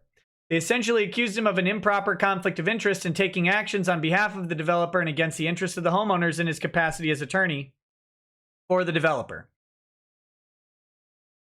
The public nature of the controversy in the Crosby community and Daniel Kasperzak's more than trivial role in it are attested not only by the nature of the dispute and admission by the Kasperzaks that the dispute had played out in the local media, but, for example, by the affidavits of Louis Spearman, author of the challenged April 13th article, which states several articles and letters to the editor have been published in the Courier regarding disputes involving blah, blah, blah, blah, blah. Spearman then lists 6 articles on the dispute he himself authored. That's a cowardly thing to do, by the way. I made it a public controversy by authoring these articles. See, it's public. The summary judgment record also contains letters to the editors of the Star Courier. We conclude that all 3 prongs of the Macklemore test are satisfied and that Kasperzak is a limited purpose public figure for purposes of his defamation claims. Therefore, the higher actual malice standard of proof applies to his defamation claims. We sustain Weiss and Slaughter's 3rd issue. So here's the question. Does he have more than a trivial or tangential role in the controversy? I mean, you could argue that that he was employed, but did he thrust himself into it? This guy was out doing speeches, and he was representing parties and stuff like that. Vic's just working. Vic's just working.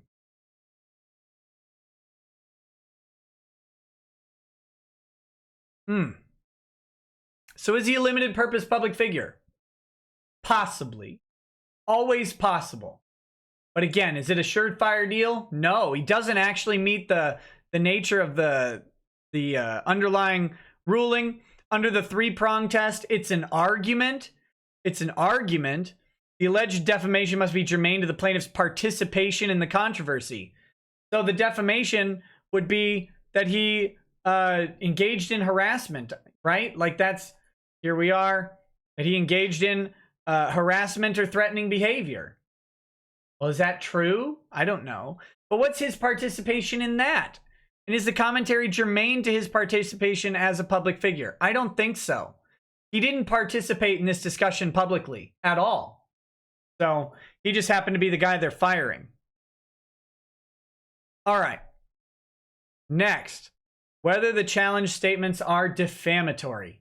This is one I really wanted to get into. In their 2nd issue, Weiss and Slaughter argue that the trial court erred in denying summary judgment on his claims against him because the statements in the letter and flyer are substantially true and not defamatory as a matter of law. The burden is on a public figure or public official to prove that allegedly defamatory statements made about him in the media were false. Let's see. Proof of falsity must be made by a preponderance of the evidence. Okay, this is the important line here. The meaning, whoops, no, never mind. The meaning of a publication, and thus whether it is false or defamatory, depends on a reasonable person's perception of the entirety of the publication and not merely on individual statements. This is the problem that Funimation has, right? Twitter is arguably a media outlet that Funimation has used to publish a public statement about Vic. Okay? Now, reading that again,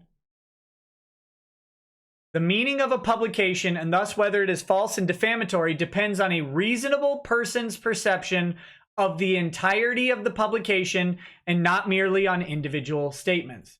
So,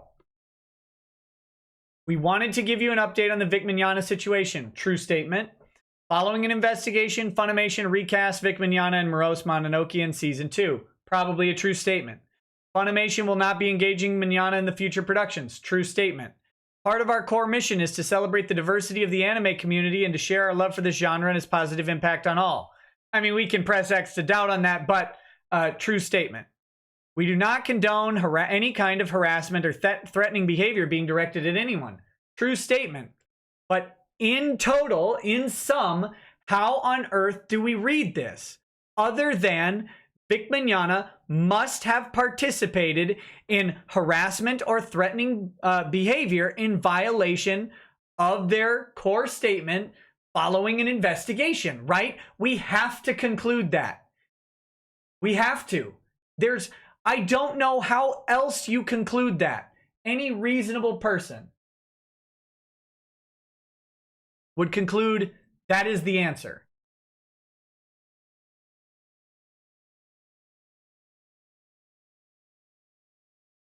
All right, let's move on because there's more to this. Whether language is capable of having a defamatory meaning is a question of law in which the court construes the statement as a whole in light of the surrounding circumstances based upon how a person of ordinary intelligence would perceive it. A true account that does not create a false impression by omitting material facts or suggestively juxtaposing them is not actionable. And of course, if we take the converse meaning of that statement, that a true account that does create a false impression by omitting material facts or suggestively juxtaposing them is actionable, regardless of the conclusions that people may draw. But by omitting key facts and falsely juxtaposing others, a publication may be both false and defamatory. The test as to whether the words or statements are actually defamatory is the reasonable person test and not the opinion of the plaintiff. Taken as a single publication, they have omitted key facts and falsely juxtaposed other facts to make non-defamatory individual statements into a defamatory overall claim. Right? Right? That's the argument. And I'll just tell you, that's a damn good argument. Because all of these statements are factual. None of them individually are defamatory, but combining them together. Let's take a hypothetical. Following a company investigation, we have fired Ron Toye. Just a note, Ron Toye's employer does not condone rape of any kind. Wow. I mean, those could both be true statements. They could have fired him for being late. They could have fired him for spouting off on Twitter. They could have fired him for any number of things. But when you take those two statements together, any reasonable person obviously infers the worst. They infer that he must have violated the policy against rape, right? That there's honestly no other reason to, or no other reasonable way to read this statement. They've construed it in this way. Maybe they didn't intend to, but they did. And here's the problem. The underlying problem in all of this. Didn't have to say a word. They chose to. So now their intent doesn't really matter, does it? If the statement, viewed in the applicable light, has only one clear and obvious meaning, no further inquiry is necessary. However, if the statement is ambiguous or cannot be understood without the use of extrinsic evidence, the court must consider innuendo. Is there any other meaning? Is there any other meaning that can be inferred? And if there is, well, then we have to consider innuendo, which makes it even worse.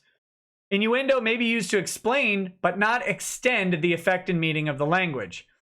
Courts use the substantial truth test to determine whether a factual statement is false. To determine whether an allegedly defamatory publication is substantially true, we consider whether it is more damaging to the plaintiff's reputation in the mind of the average person than a truthful statement would have been. What's the truth of the statement?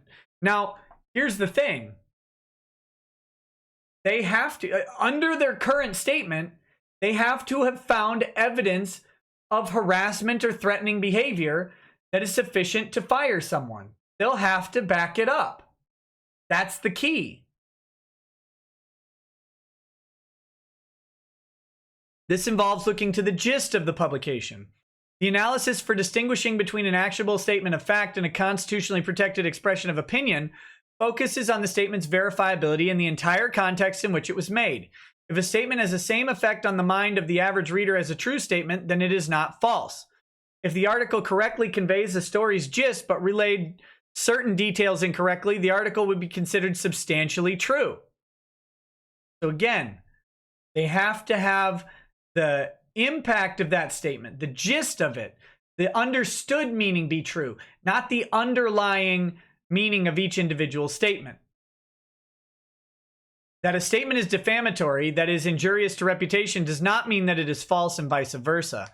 A defamatory statement must be sufficiently factual to be susceptible of being proved objectively true or false, as contrasted from a purely subjective assertion. Expressions of opinion may be derogatory and disparaging, but nevertheless be protected by the First Amendment of the Constitution and by Article 1, Section 8 of the Texas Constitution. The determination of whether a publication is an actionable statement of fact or a constitutionally protected statement of opinion, like the determination whether a statement is false and defamatory, is a question of law. And like the determination whether a publication is false and defamatory, the determination whether a publication is an actionable statement of fact or a protected expression of opinion depends upon a reasonable person's perception of the entirety of the publication. They misspelled entirety. They wrote it as entirely. To distinguish between fact and opinion, the Supreme Court has determined that we are to use the Milkovich as our guide. In Milkovich, the United States Supreme Court refused to create an artificial dichotomy between opinion and fact. Rather, it set out what it took to be existing constitutional doctrine of defamation liability. Texas Supreme Court extrapolated from Milkovich the following principles that apply in determining whether a statement is one of opinion or fact. The statement must be provable as false, at least where public official or public figure plaintiffs are involved. Constitutional protection is afforded to statements that cannot reasonably be interpreted as stating actual facts in order to assure the public debate will not suffer for lack of imaginative expression or rhetorical hyperbole. I don't think an official statement on the employment status of an employee is going to be subject to imaginative expression or rhetorical hyperbole coming from the employer. Where a statement of opinion on a matter of public concern reasonably implies false and defamatory facts regarding public officials or figures or officials, those individuals must show that such statements are made with knowledge of their false implications or with reckless disregard for their truth. Or if the statement involves a private figure on a matter of public concern, the plaintiff must show that the false connotations were made with some level of fault. Pretty easy if the employer's making them, right? And the statements must be given enhanced appellate review to ensure that these determinations are made in a manner that does not constitute a forbidden intrusion into free speech.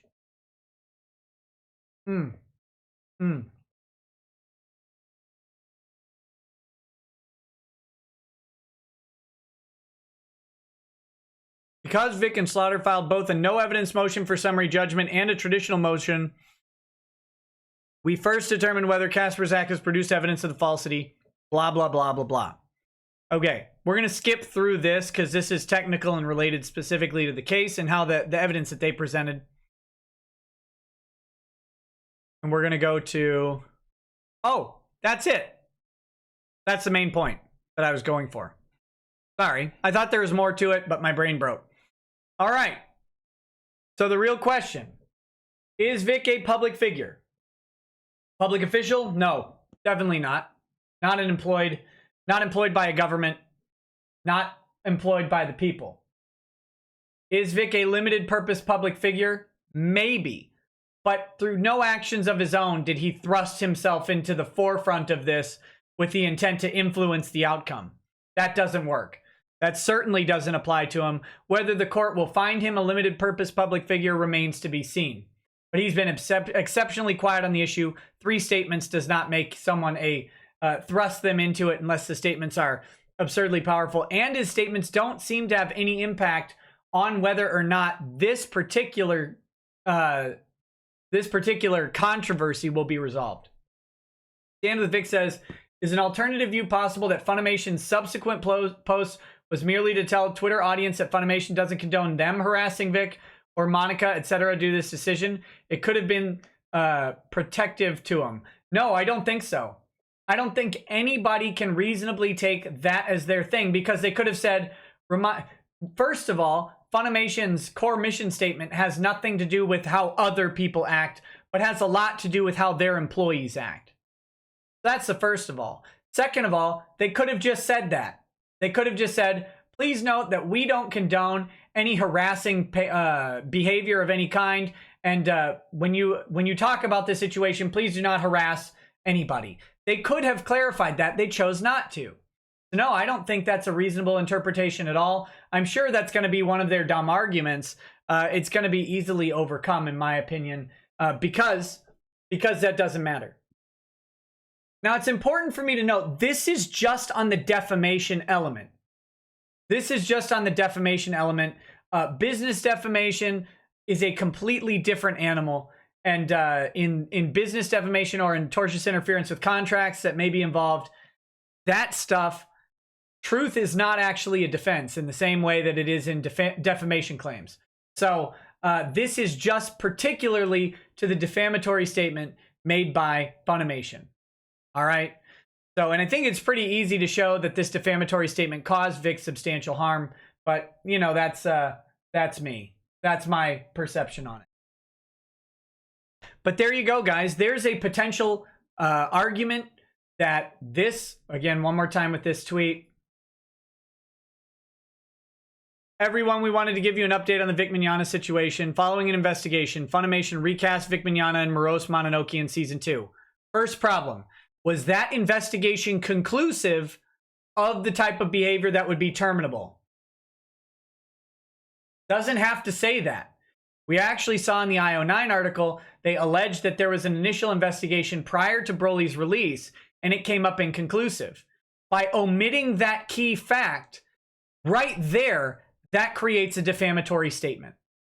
And that could be a big problem for Funimation, unless they came out with another investigation, a second investigation. And by the way, they have never said that there was a second investigation at Funimation. Funimation has never said it. People have inferred it. It's implied only by the IO9 article mentioning a prior investigation that was inconclusive. Well, that there must have been a second investigation that was conclusive, right? Because if you had an inconclusive investigation and you didn't terminate him, then following a subsequent investigation, you must have come up with something new that would be determinative, that would allow you to terminate him, right? But did they conduct a second investigation? Remember, weasel lawyer words, following an investigation. Well, that investigation could have been in 2002. It's still following an investigation. Doesn't say as a result of an investigation. Now, if they omit that key fact and then juxtapose those two statements together, the only conclusion is that that investigation produced evidence that Vic should not be employed anymore. I hope they can back that statement up. Dorby says, claiming that someone is a public figure and public concern based on the damage and controversy they suffer would tautologically make everyone defamed a limited public figure with regard to the issues raised in their defamation. That's true. That's true, although some weaselly journalists have pulled that off. Billy, as shown in that other case, right? A journalist wrote 5 entries in other publications and then cited his own entries to show how much of a public issue it was. Billy the Kid Lauren says, Nick, I sent a couple of t-shirt designs to your email address. Hope you check them out soon. Also, I got blocked on Twitter by Mr. and Mrs. Cuck. Fun times, right? Keep up the good work. Can't wait for the lawsuit. So yes, yes. Tautologically, it would make everybody defamed a limited public figure, because if they get defamed and then people start talking about it and then they try and defend themselves, suddenly they've thrust themselves in. That's not how it should work out. But again, with a court, you never want to say it's definite, because sometimes judges are dumb. But going back to this statement, following an investigation, Funimation recast Vic Mignogna and Morose Mononoke in season 2. Now, I have reason to believe that only one investigation was conducted. I have reason to believe that only one investigation was conducted. I don't know. I don't know. I have reason to believe. Some of the things I hear from some of my sources tend to indicate that. And if that's true, Funimation, that's a bad look. That's a bad look. Okay, back to it. Funimation will not be engaging Mignogna in future productions. Part of our core mission is to celebrate the diversity of the anime community and share our love for this genre and its positive impact on all. We do not condone any kind of harassment or threatening behavior being directed at anyone. Again, is that a false? I mean, it's a false juxtaposition, certainly, because in the it's not like they sent that in a separate tweet. They put it in the thread, y'all. They put it in the thread. This one was made at 4:29 p.m. This one was made at 4:43 p.m. This one was made 4:30 p.m. This one was made, and then the immediate follow-up, the next minute, was this same thing. They could have made a new tweet, and then this third one is only an edit as they realized that they had typos in the first one. They didn't have to put these two things in the same thing. Why did they? Why did they? Oh, it's just we're just stating our mission statement. We just don't, we want to make sure people are not condoning, any sort of harassment. Why'd you put that in the same thread? That takes effort. You have to respond to your own tweet rather than making a new one. How often does Funimation do threads? I mean, do they ever? Do they ever do threads? I mean, they're usually just announcing a show with like one line about it. Come watch it. What about blah, blah, blah on Crunchyroll or whatever. It's pretty clear that Funimation wanted these two statements next to each other, right? Like, I'm getting that across. That's any reasonable person would look at this, especially if they know how Twitter works, and go, Funimation intended the second statement to be connected to the first. Because no one would tag, like, go in and comment on their own thread in that way if they didn't want it connected, the two ideas connected. Funimation tweets something like 1,000 times a minute because they have social media managers running it. So you've got omission, potentially, of a factual statement. By the way, the investigation was inconclusive, but we decided to fire him for other reasons. Just fine. I mean, why would you include the investigation unless you intended the termination to be linked to it? But if you sufficiently separate the two events with language, then okay, you could do it. But the only inferable meaning is that we're led to believe that Vic was fired as the result of an investigation and that their company doesn't condone harassing or threatening behavior. So I hope they can pony up the evidence of that. Because if they think they're going to say, well, all of those statements are objectively true and walk away, they've got another thing coming. Now, someone is asking me how this applies to IO9 and Anime News Network. I don't know. I haven't run through those articles and done an analysis of it in the same way.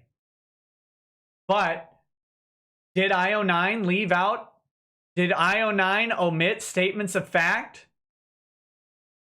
and juxtapose other statements to create a falsehood? I mean, we know they left out statements of fact because wasn't it Yellow Flash who did a video releasing the actual answers that Vic provided to IO9? That's interesting. It's interesting, but it depends on what the overall meaning of the article would be to a reasonable person. Is it defamatory and is it false? I don't know. I haven't looked at them in enough time to know for sure. But they could be. So anyway, how this case will likely work out. Proceed. How it will proceed. Multiple arguments will be made about how this would be defamatory. How this would be tortious interference with business prospects or business defamation, whatever you want to call it. Multiple arguments will be made. I've presented you one based on a case that is a case specifically in Texas that deals with a substantially similar issue, even though the underlying ruling of the case would be favorable in the opposite direction. The language and the analysis of the case applies directly to this one. And if you go ahead and sufficiently contrast, if you notice I was kind of doing that, you go ahead and in your argument sufficiently contrast the two and say, look, the principles apply here. The factual scenarios are just vastly different. We apply facts to law in Casper's Act. Obviously, it's not defamatory. But when we apply facts to law in Vic's situation, we have defamation under the same objective tests that are being used here. That's how you do it. But they're going to have other arguments, I would guess, than just one like this. They're going to have other angles of attack. The way you do these court cases is you actually you provide all possible avenues to relief, including contradictory avenues. That's okay to do. You know, you'll make a claim that Vic is a public figure, and so then this standard applies. You'll make another claim that Vic is not a public figure, and so then the reduced standard applies. Even though those two positions are inherently contradictory, you make both of the arguments. All right. Well, that's what I've got on the case that I've got on Funimation's statement. I think Funimation has some plans for how this will go. I think those plans are very, very short-sighted. Funimation thinks they're going to walk away from this, like with a TCPA slapdown, or they're going to walk away with this with some sort of summary judgment or dismissal. It's not going to happen, in my opinion, but maybe. S. Cybertaz says, with Monica rocking the Married with Children Marcy Darcy danger hair, would that make Ron a Jefferson Darcy character? Ted McGinley is much cooler than Ron, but I don't want to disparage Ted. What superpowers would you like? Superpowers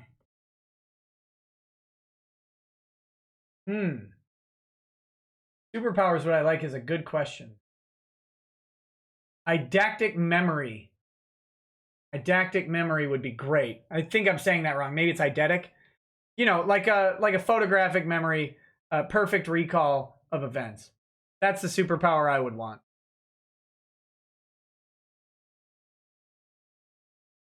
All right, let's get back to the chats. Let me find out where we were. We were at Legendary Keith Thomas. Thank you for the donation. And then Legendary Devil Hunter Dante.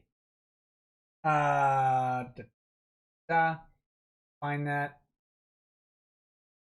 Should be right around here on my screen.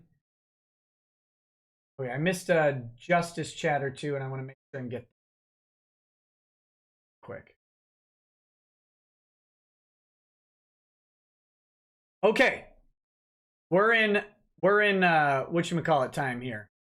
We're in Justice chat and super chat time. Darius Festave says, hey Nick, had an idea for your 50K stream. You should delve deeper into your past nerddom and play some Magic the Gathering with some subscribers. If interested, I'll Justice chat a proposed plan on how to attempt it. If not, I'll just chat to bug you. Lol. I don't know how that would go. Wizards of the Coast is kind of a weird company. Siren Jack says, buy low, sell high. Will it be considered insider trading if you tell us when Ty's vengeance is about to drop on all of this soy so we can invest in soybean futures and Monsanto appropriately. Let's. Tess not on holiday says, wait a minute, was Nick early? What is this? And what the F did you do with the real Nick? He's dead in a closet somewhere. Nazo13 says, here's some blood for the law gods. This money isn't for you, it's for the fans. Here's to a preposterous stream. Thank you. Thank you. Where are we? We're getting close. Short Round says, you blew up my store showing off the patch. Care package incoming with more stuff to piss Ron off. Need your and Ty's hat size. Oh, I'll ask Ty what his hat size is. I'll have to measure mine. It's longer. No, just kidding. Oh, what a disaster. What a disaster. We're getting close to the spot. Sorry. Gay and Still at Large says, Nikki Rack, I'm so glad my dry week is over because Rage This Strong needs booze. Cheers, buddy. It absolutely does. It absolutely does. Super Saiyan Erock says, Nick, the biggest lie in anime history was not Frieza saying Planet Namek would blow up in 5 minutes. It was when Funimation said they don't condone harassment and threatening behavior. I'm just saying they fully do. I mean, it kind of looks like it, doesn't it? Kind of looks like they really do. All right, Keith Thomas, thank you for the donation. Legendary Devil Hunter Dante says, these people need to grow the hell up. No sexual assault happened. I know people have been sexually assaulted, and hearing them make light of something this serious just makes my GD blood boil. Darian the Ghoul says, I prefer to say commit Sudoku, play on with seppuku, which is Japanese suicide. Thank you for explaining the joke. Or commit neck rope. Above average peen Jeremy says, boy, his face if this comes up in Discovery. I'm going to be impressed if nobody cracks a giggle at this microcosm of retardation, especially the judge. Ragna Bloodedge says, holy crap, the reach is real with Ron right now. Can't wait for Ty to verbally beat him down. I'll just metaphorically send a Hell's Fang attack from the character I'm portraying his way. Thank you guys for explaining the jokes to this boomer. Makes me feel really good. Lord Admiral Spire says, Nick enters the chat. Soul Squadron plays. Cody Paw says, Nick just want Nick to say anus. Worth it. Arton says, Letter just gave more ammo to the lawsuit. Camino says, how do you get your location wrong? Even the reject porn writer got his location right. Gamer Hands Jr. says, I got this blasting on my speaker and he's tearing a hole on Miss Soye. Also, neutral allegiance for the standing of Vic. Can you be a guest DLC on Mortal Kombat 11? Maybe. I don't know. Luis Aguilan says, out of curiosity, when Monica made a tweet talking of taking therapy for her Vic incident, will the therapist also be questioned? I could be remembered wrong. Sorry if I am. I doubt it. I doubt it. But I will say that your doctor-patient privilege can actually be overcome by a subpoena in the proper context. Blink Your Eyes 1400 says, did Russell Greer help him write that? I think so. Wither Survives, thanks for the donation. M says, Ron reminds me so much of Bold Guy and Tonka. Ooh. Jesse N says, I heard rumors of a connection with Monica and a feminist organization and Crunchyroll wanting to sanitize the VA industry. The first attempt is Vic. Yeah, I've heard rumors of that connection too. I've heard rumors of that connection too. Forever229 says, that face though. Alex Bayer says, new bar complaint. Nicholas Rekieta affected an effeminate voice whilst trying to impersonate me. Lane 20 says, slippery nipple, fuzzy navel, and sex on the beach. Amtank says, it's the queen. Click, click, click, click, click, click, click. William Foley, we love you too, Lady Rackets. Knight of Hopex, how angry do you have to be at someone to manage to put your butt in their butt to assault them? Pretty angry. That's an unfathomable amount of anger. Literal butt punch, butt, Heine Haymaker, the Astastrophe, double peak, two eyes wide shut, the rectal fire. Those are great and gross. Forever229 says, so is it Miss Beta male now? Yes. Deadly Raver says, here, take a shot just to keep the haters mad. Okay, I'll finish this one up for you. The Spaz Cow says, do you think Ron cries as he eats another man's load out of Monica's gunt? Gross. Oh, that is the filthiest thing. Hamtank says, concerned that cucked Mr. may also be the pegged Mrs. Oh, gross. Jacob Mathis says, ethics complaint against the beard by Soye. It would be smarter to punch a sleeping bear in the face. Spectrum Ball says, Mr. and Mrs. Ronald Toye, quote, through standard general statement salutation, thus stings really hard after you reading his Miss Soye part of his complaint, lol. Alucard SRH says, which one is he, Mr. or Mrs. Toye? Christopher Hunter says, he, she, it actually put Mr./Mrs. hashtag dead, a great stream. Unknown Watcher, and once again, Miss Beta loses another grievance. On behalf of Texas, I apologize for this idiot. Insert clever name here says, epic fail again, Miss Ron. I can hear his crying from Texas up here in Ohio. Anime Moon says, laughs in F you, I was right, Ron. I need that. I need Razor Fist on here. F you, I was right. F you, I was right. That would be great. Craven Motor. Oh, wait. We read that one. Ayla123 Hamora says, thanks for the complaint. Your request/denial documents have been screenshot and sent to everyone. I will not be gentle. Have a nice night. Oh, by the way, did you guys see that one person on Twitter asking me to please be nice? Be nice? Nice? Please be nice. Nah, that's cool, fam. No thanks. Let's see. Sakaki Onsai says, Ron Soye hit lower than Shane until later tonight. Y says, to corroborate an earlier super chatter, the feminist group in question that's working with Crunchyroll, they helped make High Guardian Spice, sort of, and may or may not be connected with Monica Rial, is called Women in Animation. Oh, lovely. Lovely. Like, there's no problem with women in anything, but there is a problem when you have to assert that you are women in something. Berthica Frostscale says, what about Crooked Judge? What about Crooked Judge or money thrown at this? Remember that a member of Beard Harris Bullock and Hughes is a state senator. Bribe a judge at your own peril. Bribe a judge at your own peril. That's all I'm going to say. Screwface Romeo, thanks for the donation. TLJ Screwjob says, hey, Nick, so on an earlier stream, I sent in a chat about the courtroom scene in The Dark Knight and don't remember hearing it being read. Just wondering. Oh, man, I don't recall reading it either. Also, say Vic did pull hair or whatever. Would the things Kick Vic have done not matter legally? I don't know. It depends on what statements they bring into court as defamatory. Blaine20 says, court is the room full of rotating blades through which I drag my enemy. David Meerland, that's a good quote. Blaine20 says, cannot confirm, but raised by wolves might be Renfamous or a close ally thereof. Oh, definitely a close ally, right? That account was made in something like February and has tweeted my blackface picture with various Photoshop things an absurd amount of times. Almost like they really want that message out there. The DCV Titan says, peanut butter M&Ms are the best M&Ms. They are very good. I put them up top, only slightly edging out mint M&Ms, which are really delicious. Rogue Mike says, pathetic. Ricky B says, this video has been up for years. What the hell? Yeah. I mean, it has, hasn't it? Been up for years.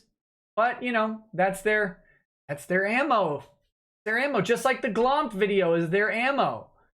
Voodoo Brown says, Nick just raped us with that video.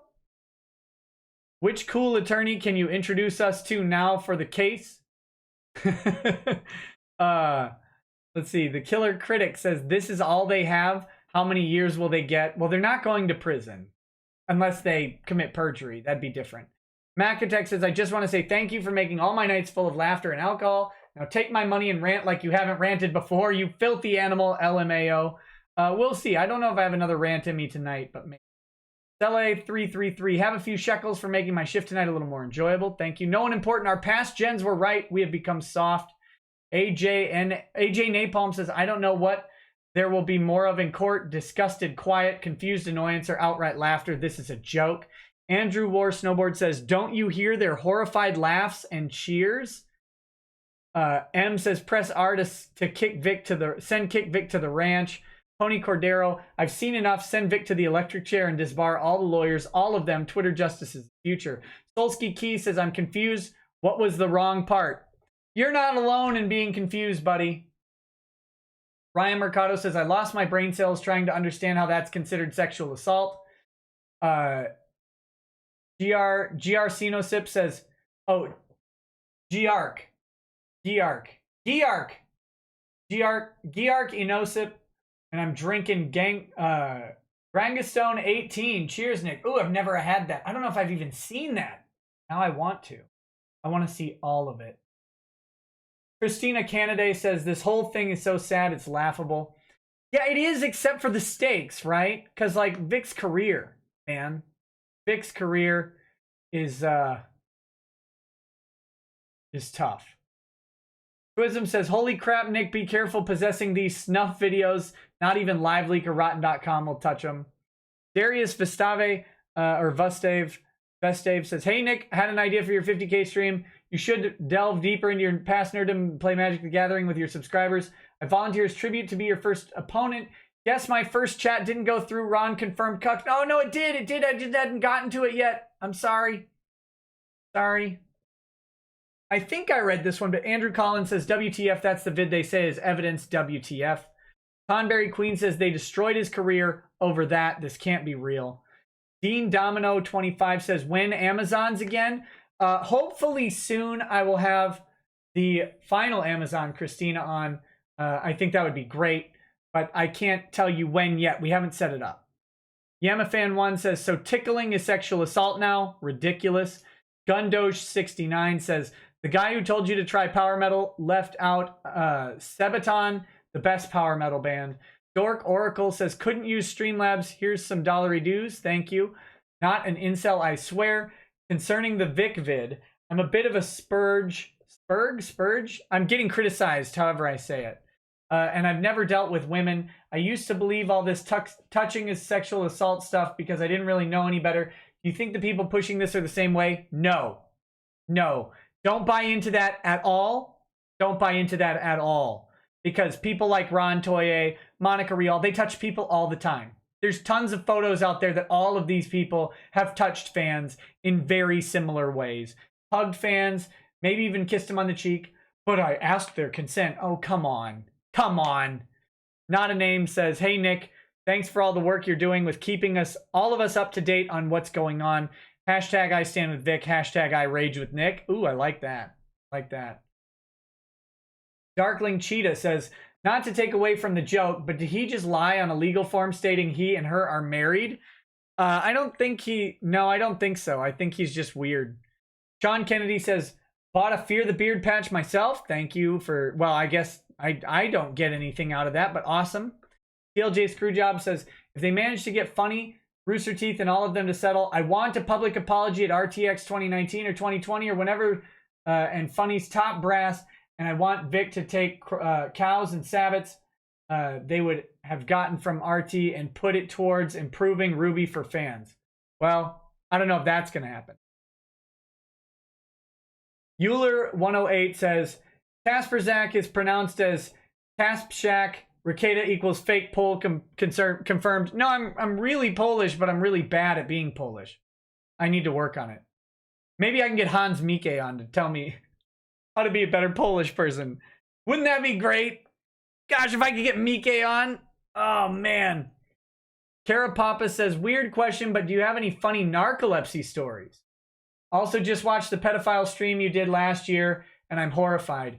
I don't have any good, funny narcolepsy stories. Other than, well, I could tell you real quickly how I found out I had narcolepsy.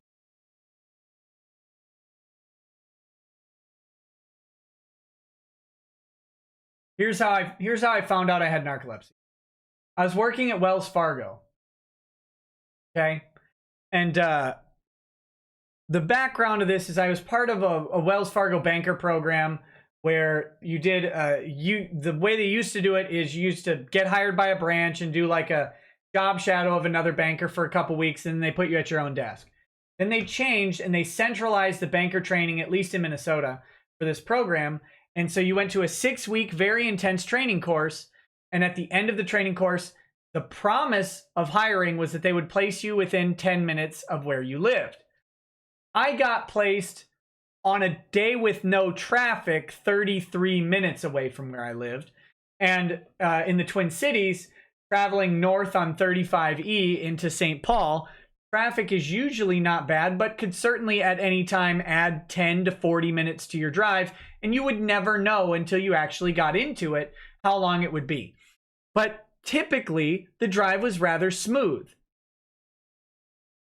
However, one day I showed up late to work by 4 minutes. Okay, 4 minutes I was late, and my manager came out really huffy from our meeting that morning, right? So I was 4 minutes late, and it really pissed her off because there was a meeting that morning for the whole staff. This is a weekly rah-rah meeting. We're pushing home equity lines this week because every week is home equity lines.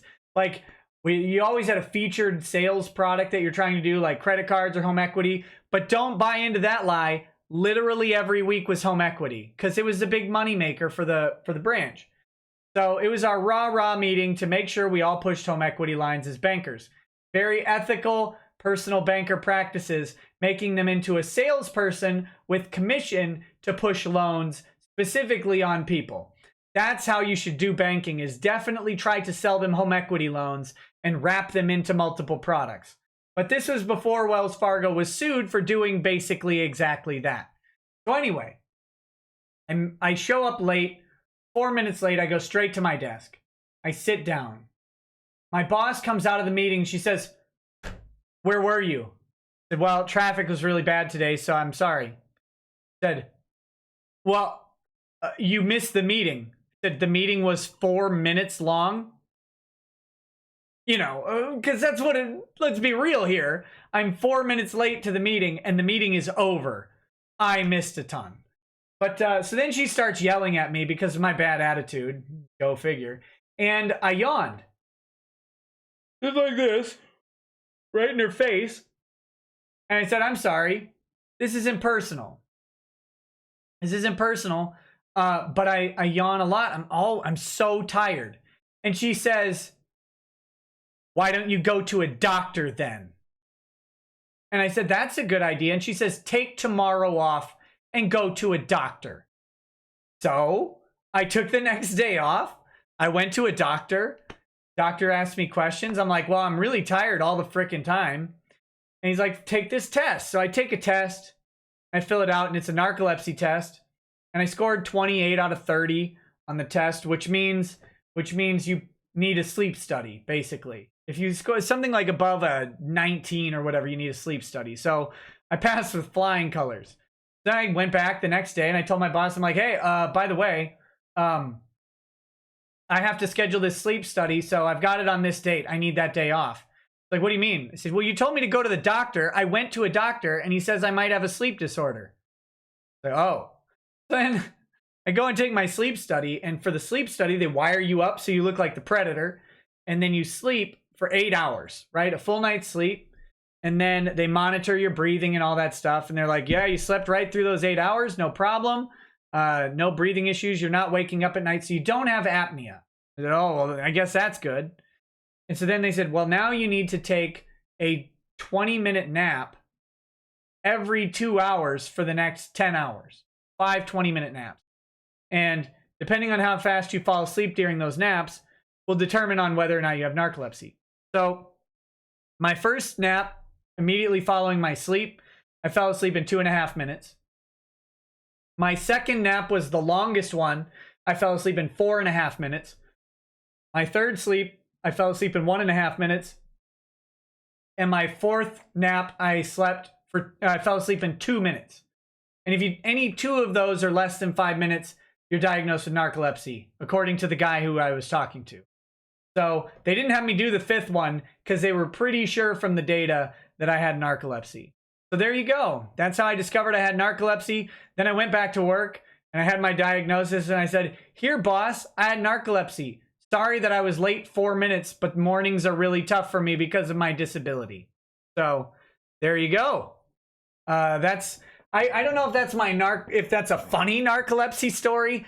I found it hilarious because my boss was just being a snide pile of trash about me being 4 minutes late when they broke the terms of our employment agreement by putting me over 30 minutes away from my home. And I tried really hard to be there on time every day, but it was just, oh, let me be clear. That week, that same week, I showed up an hour early and my boss chewed me out for being on the clock an hour early. Okay? So in the context of why I was showing up exactly on time, or why I was trying to show up close to on time, was that I showed up an hour early and got in trouble for it because I had the audacity to clock in and help customers being an hour early. Okay? So you have to understand the environment here. It's not like I was just late. It's I was told not to be early. So there you go. Very poorly managed operation at downtown St. Paul, Wells Fargo, several years ago. Who knows what it's like now? That was, gosh, that would have been 14, 15 years ago. Okay. M says, why mention diversity and inclusion? Makes me think they're alluding to thinking he was a homophobe and not representative of those values. Maybe. Maybe.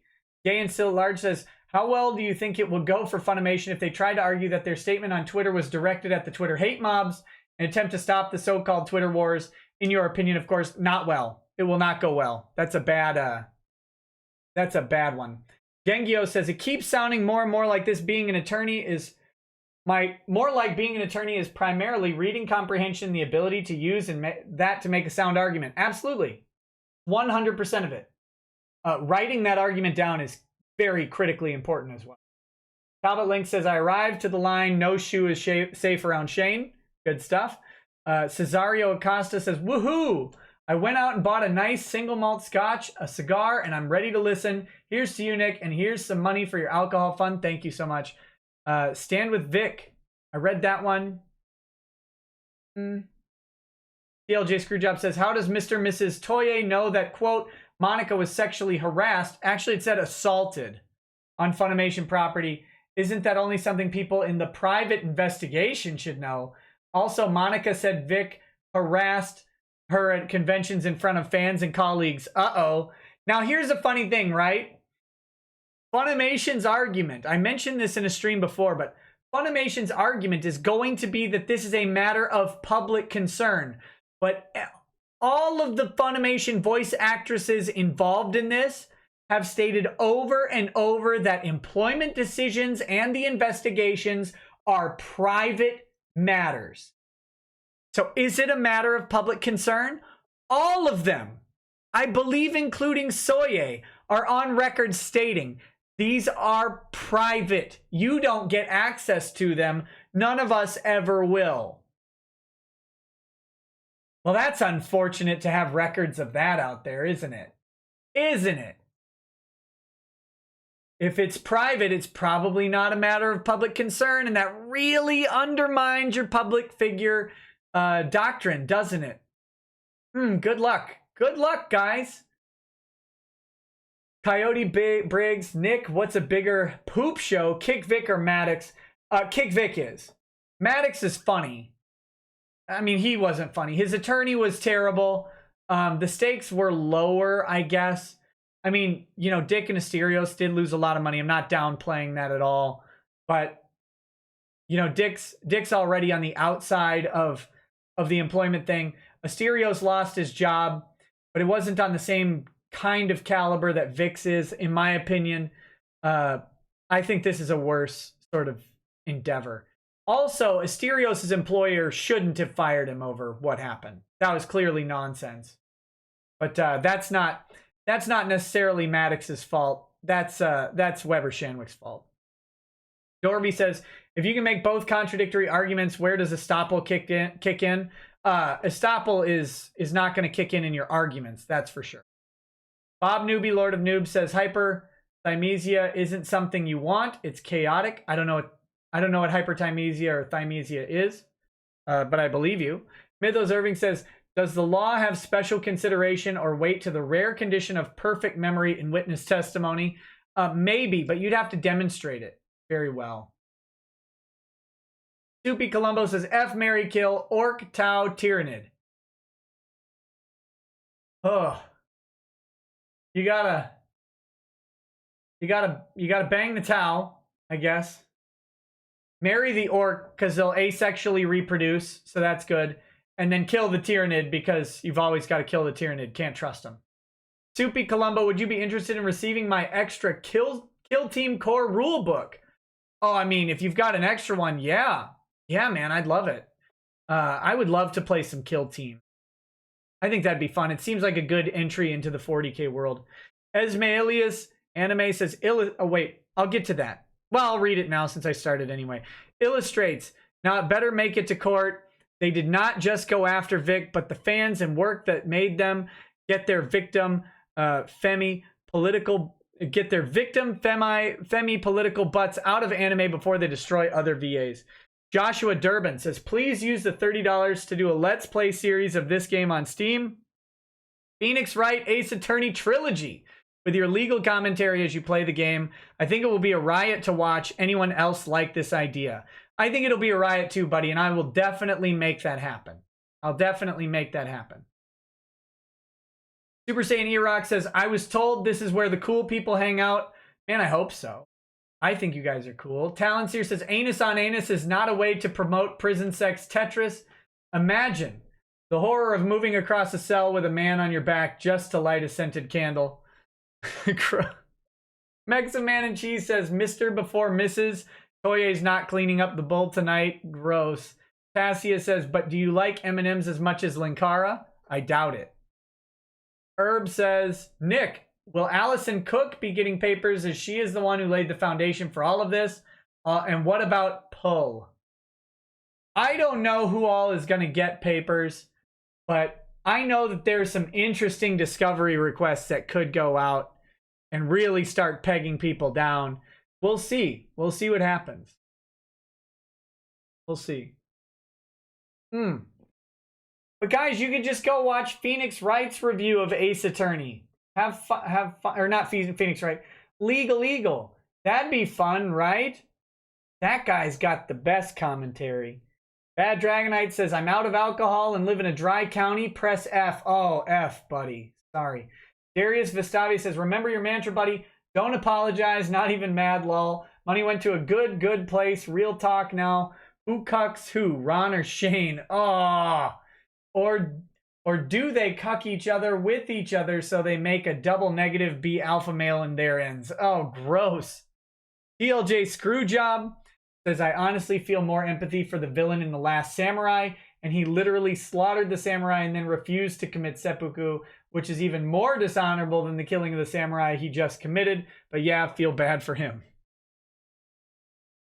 Super Saiyan E-Rock says, hey Nick, do you know of any good IP lawyers? I mean, like really good, preferably in the Sunshine State? I do! Actually, I specifically know a really good IP lawyer in the Sunshine State. His name is Mr. Stephen Birch. He's great. If you need his contact info, contact me personally, or I suppose you can look him up if you need to. He's been on this stream several times, and all around good guy and fantastic lawyer. Give him if you need some work, give him a holler. Alucard SRH says, can we get people to walk past Toye with a Fear the Beard patch on and video it so we can watch him get triggered? I do not condone that. Like 100% sincerity. I do not think anybody should go anywhere near these people at conventions or in public or anything. Do not do it. Guys, they're in Texas. They're scared. Don't put yourself in danger. Don't put them in apprehension. Joke a lot here, but that's one thing I'm deadly serious on. Please leave them alone, especially in person. Really don't need someone getting shot by an angry soy-filled pile of trash over what's supposed to be a joke. It's not a joke to them. Don't do that. Don't do that. John Doe says that's not narcolepsy. You have lollygagger syndrome. That's what you have. Oh, yeah. You know what, John Doe? Oh, fight me on it. Fight me on it. TLJ Screwjob says, when people ask for evidence, you don't deserve it. What they say. Craven Moorhead says, how much is a Westlaw subscription? Oh God. Mine's about $300 a month. It really depends on the type of subscription you have, the scope of it, the attorney that you know, how many attorneys are in your firm and all that stuff. Yeah, mine's a little over $300 a month, so it costs a lot. Blaine 20 says, some kicker moron said that Ty will only be serving Twitter handles. Oh boy. Why would he serve Twitter handles? I mean, like, that doesn't even make sense. There's identifiable people with addresses that have already gotten letters, so there you go. Marty Lund says, take that rule book. I got you some salamanders. Beer and pretzels, kill team after hours at Anime Matsuri. Be there or drink soy. Oh, yeah. Dude, I'm 100% down for after hours kill team at Anime Matsuri. Let's do it. Let's do it. All right, guys. I think that's about what I got. That's amazing. Mega Monster 1234 says, currently as a law student, I can use mine for free for now. Yeah, use it. Use the heck out of it. I think you get something like 6 months to a year after you graduate before they realize that you're using it still. Use it. Use it, use it, use it. Love it. I mean, it's real expensive. Real expensive for yourself. I don't even have like secondary research materials. I just have all the states decisions. So, there you go, guys. That's what I've got for tonight. That's what I've got for tonight. I'm going to wrap the stream up. We're a little early, which is great because I need to go to the bathroom. I need to eat something. And I want to do a Twitch stream tonight to play a little more Risk of Rain 2, I think, tonight. So if you want, watch my Twitter, assuming I'm not banned. Like last night I said, oh yeah, I'll announce it on Twitter, and then was promptly banned for 12 hours for saying his anus. I think I misgendered Shane by saying his. Don't know. But yeah. So yes. What do we got? Yeah, we'll do some Risk of Rain on Twitch. It's been a really fun way to chill out after the show. So if you want to join me over there, I will tweet it out before I go live, but I am gonna go shower up real quick and get some food. So yeah. Other than that, y'all, thank you for joining me as always. As always, thank you. I really appreciate it. You guys make this show fun and possible, and I will see you most likely on YouTube on Monday night, unless something big happens over this weekend. I don't know. Look, we've got KamehaCon coming up. That's great. I have some information about a couple other conventions that may have had actual contracts with Vic and maybe have uninvited him. One of those, I believe, is coming up soon. So once I have more concrete information on that, we may be looking at similar situations to KamehaCon, right? There's enforceable contracts on the table. Maybe they should be enforced.